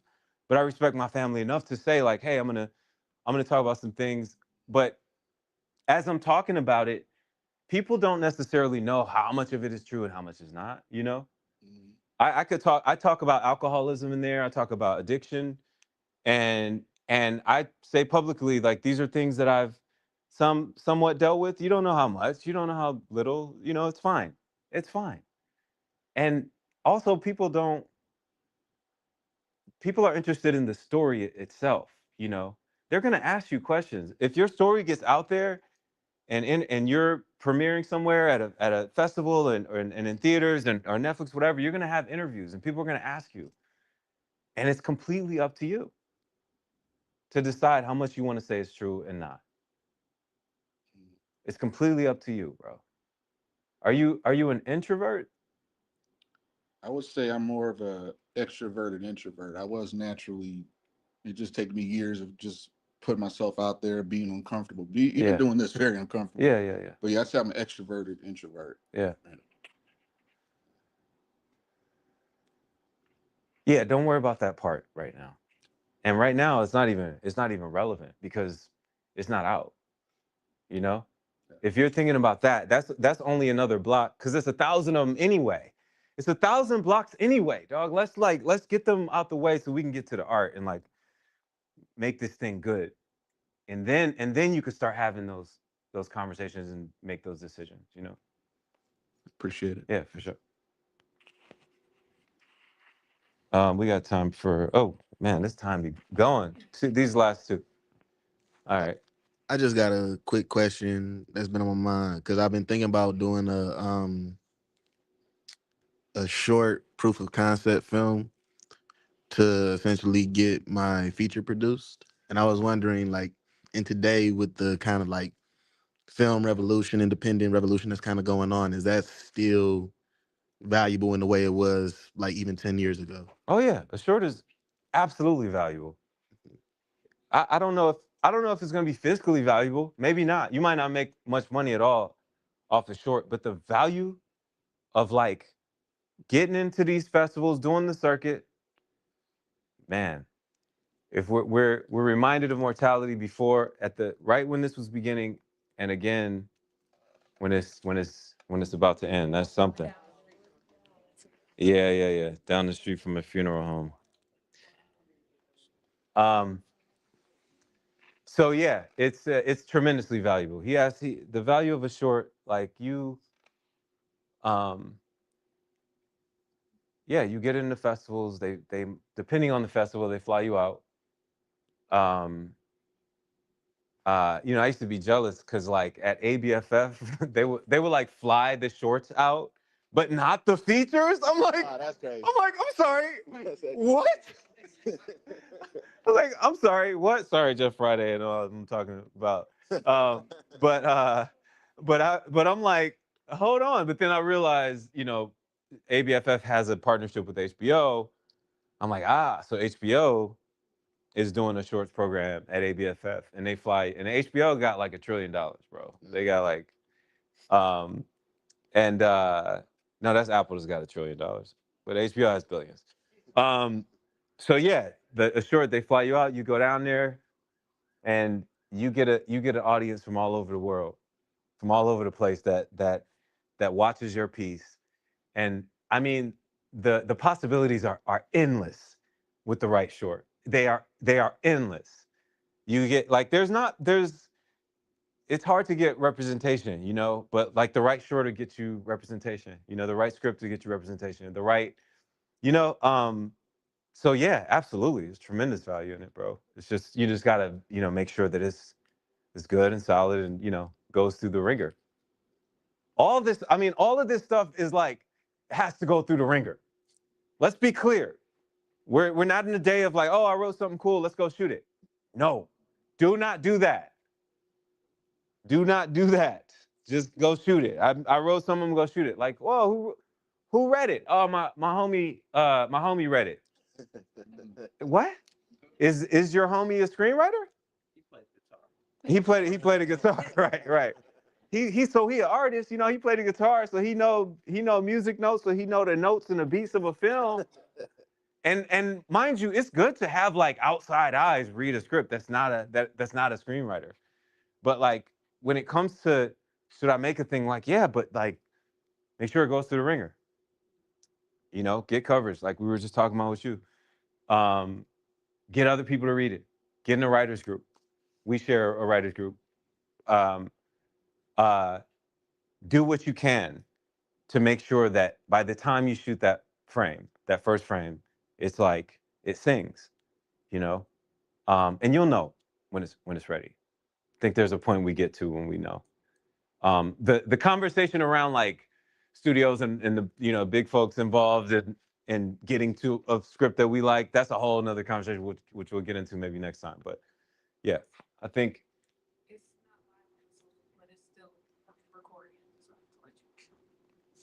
Oh, okay. All right, that's fine. We got some though. We didn't completely bomb this time. This is the last question. Yes. So, all right. I'm currently in the process of of developing a TV drama or whatever, and one of the main characters is a role, that I'm not super familiar with. Yeah. Like he runs a funeral home. Yeah. And we all heard of the term method acting. So Yeah. from your writing perspective, your approach, how do you feel about method writing? I don't know what that is necessarily. Meaning like how deeply do you dive into, like if you got a character that's As deep as you can. okay. Go there for a couple months. Go there. So like Ask them if you can go there. okay. If you can stomach it. Yeah. If you can stomach that much grief, seeing people coming in crying every day, mothers and siblings and children Yeah. coming in there crying every day, dealing with the business of the hardest thing that I think most everyone deals with. Mm-hmm. Go there. Yeah. I was thinking about like a small internship, like just to learn into Yeah. the inner workings. Yeah. Yeah. Okay. That's what I mean, yeah. If you haven't done it already, if you don't come from that world, you got to go there. Okay. That makes sense. Yeah. That makes sense. Okay. All right. And lastly, I said I would give an update on things with me. I'm shooting a film this summer, fall.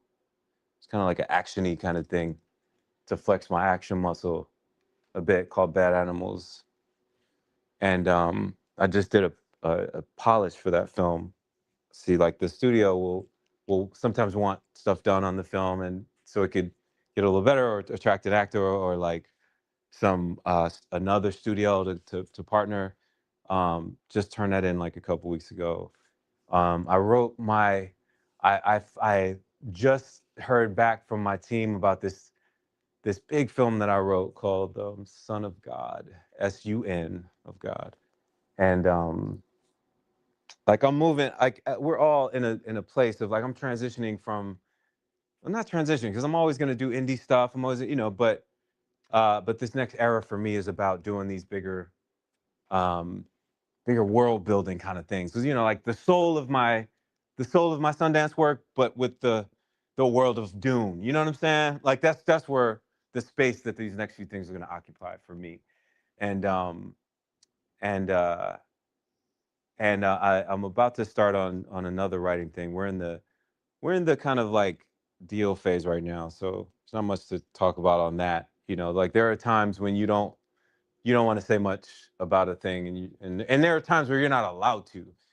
If you get into a festival, like you got to hold that for a month or however long it is before they announce that festival.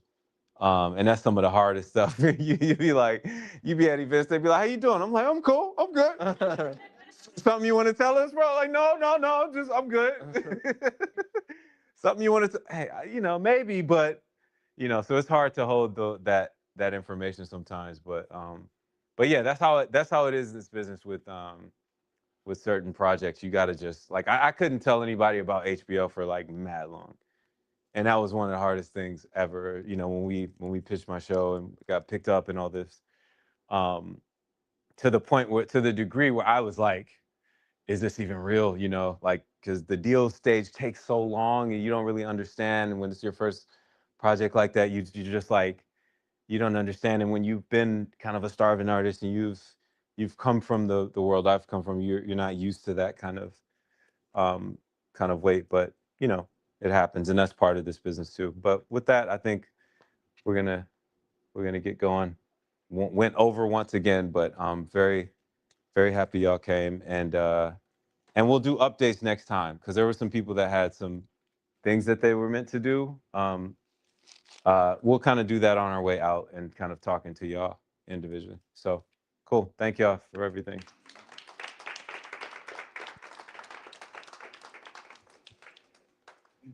Sheesh. Oh, my phone straight up died. Ay, ay, ay. How the hell? Nice.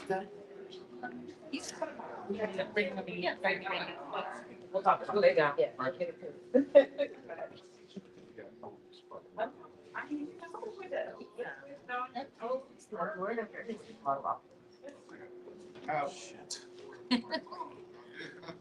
Yeah, right there. I think they have like little buttons though. Oh, sometimes they have like facial buttons like that big. Actually, I really do. Okay. I could be wrong.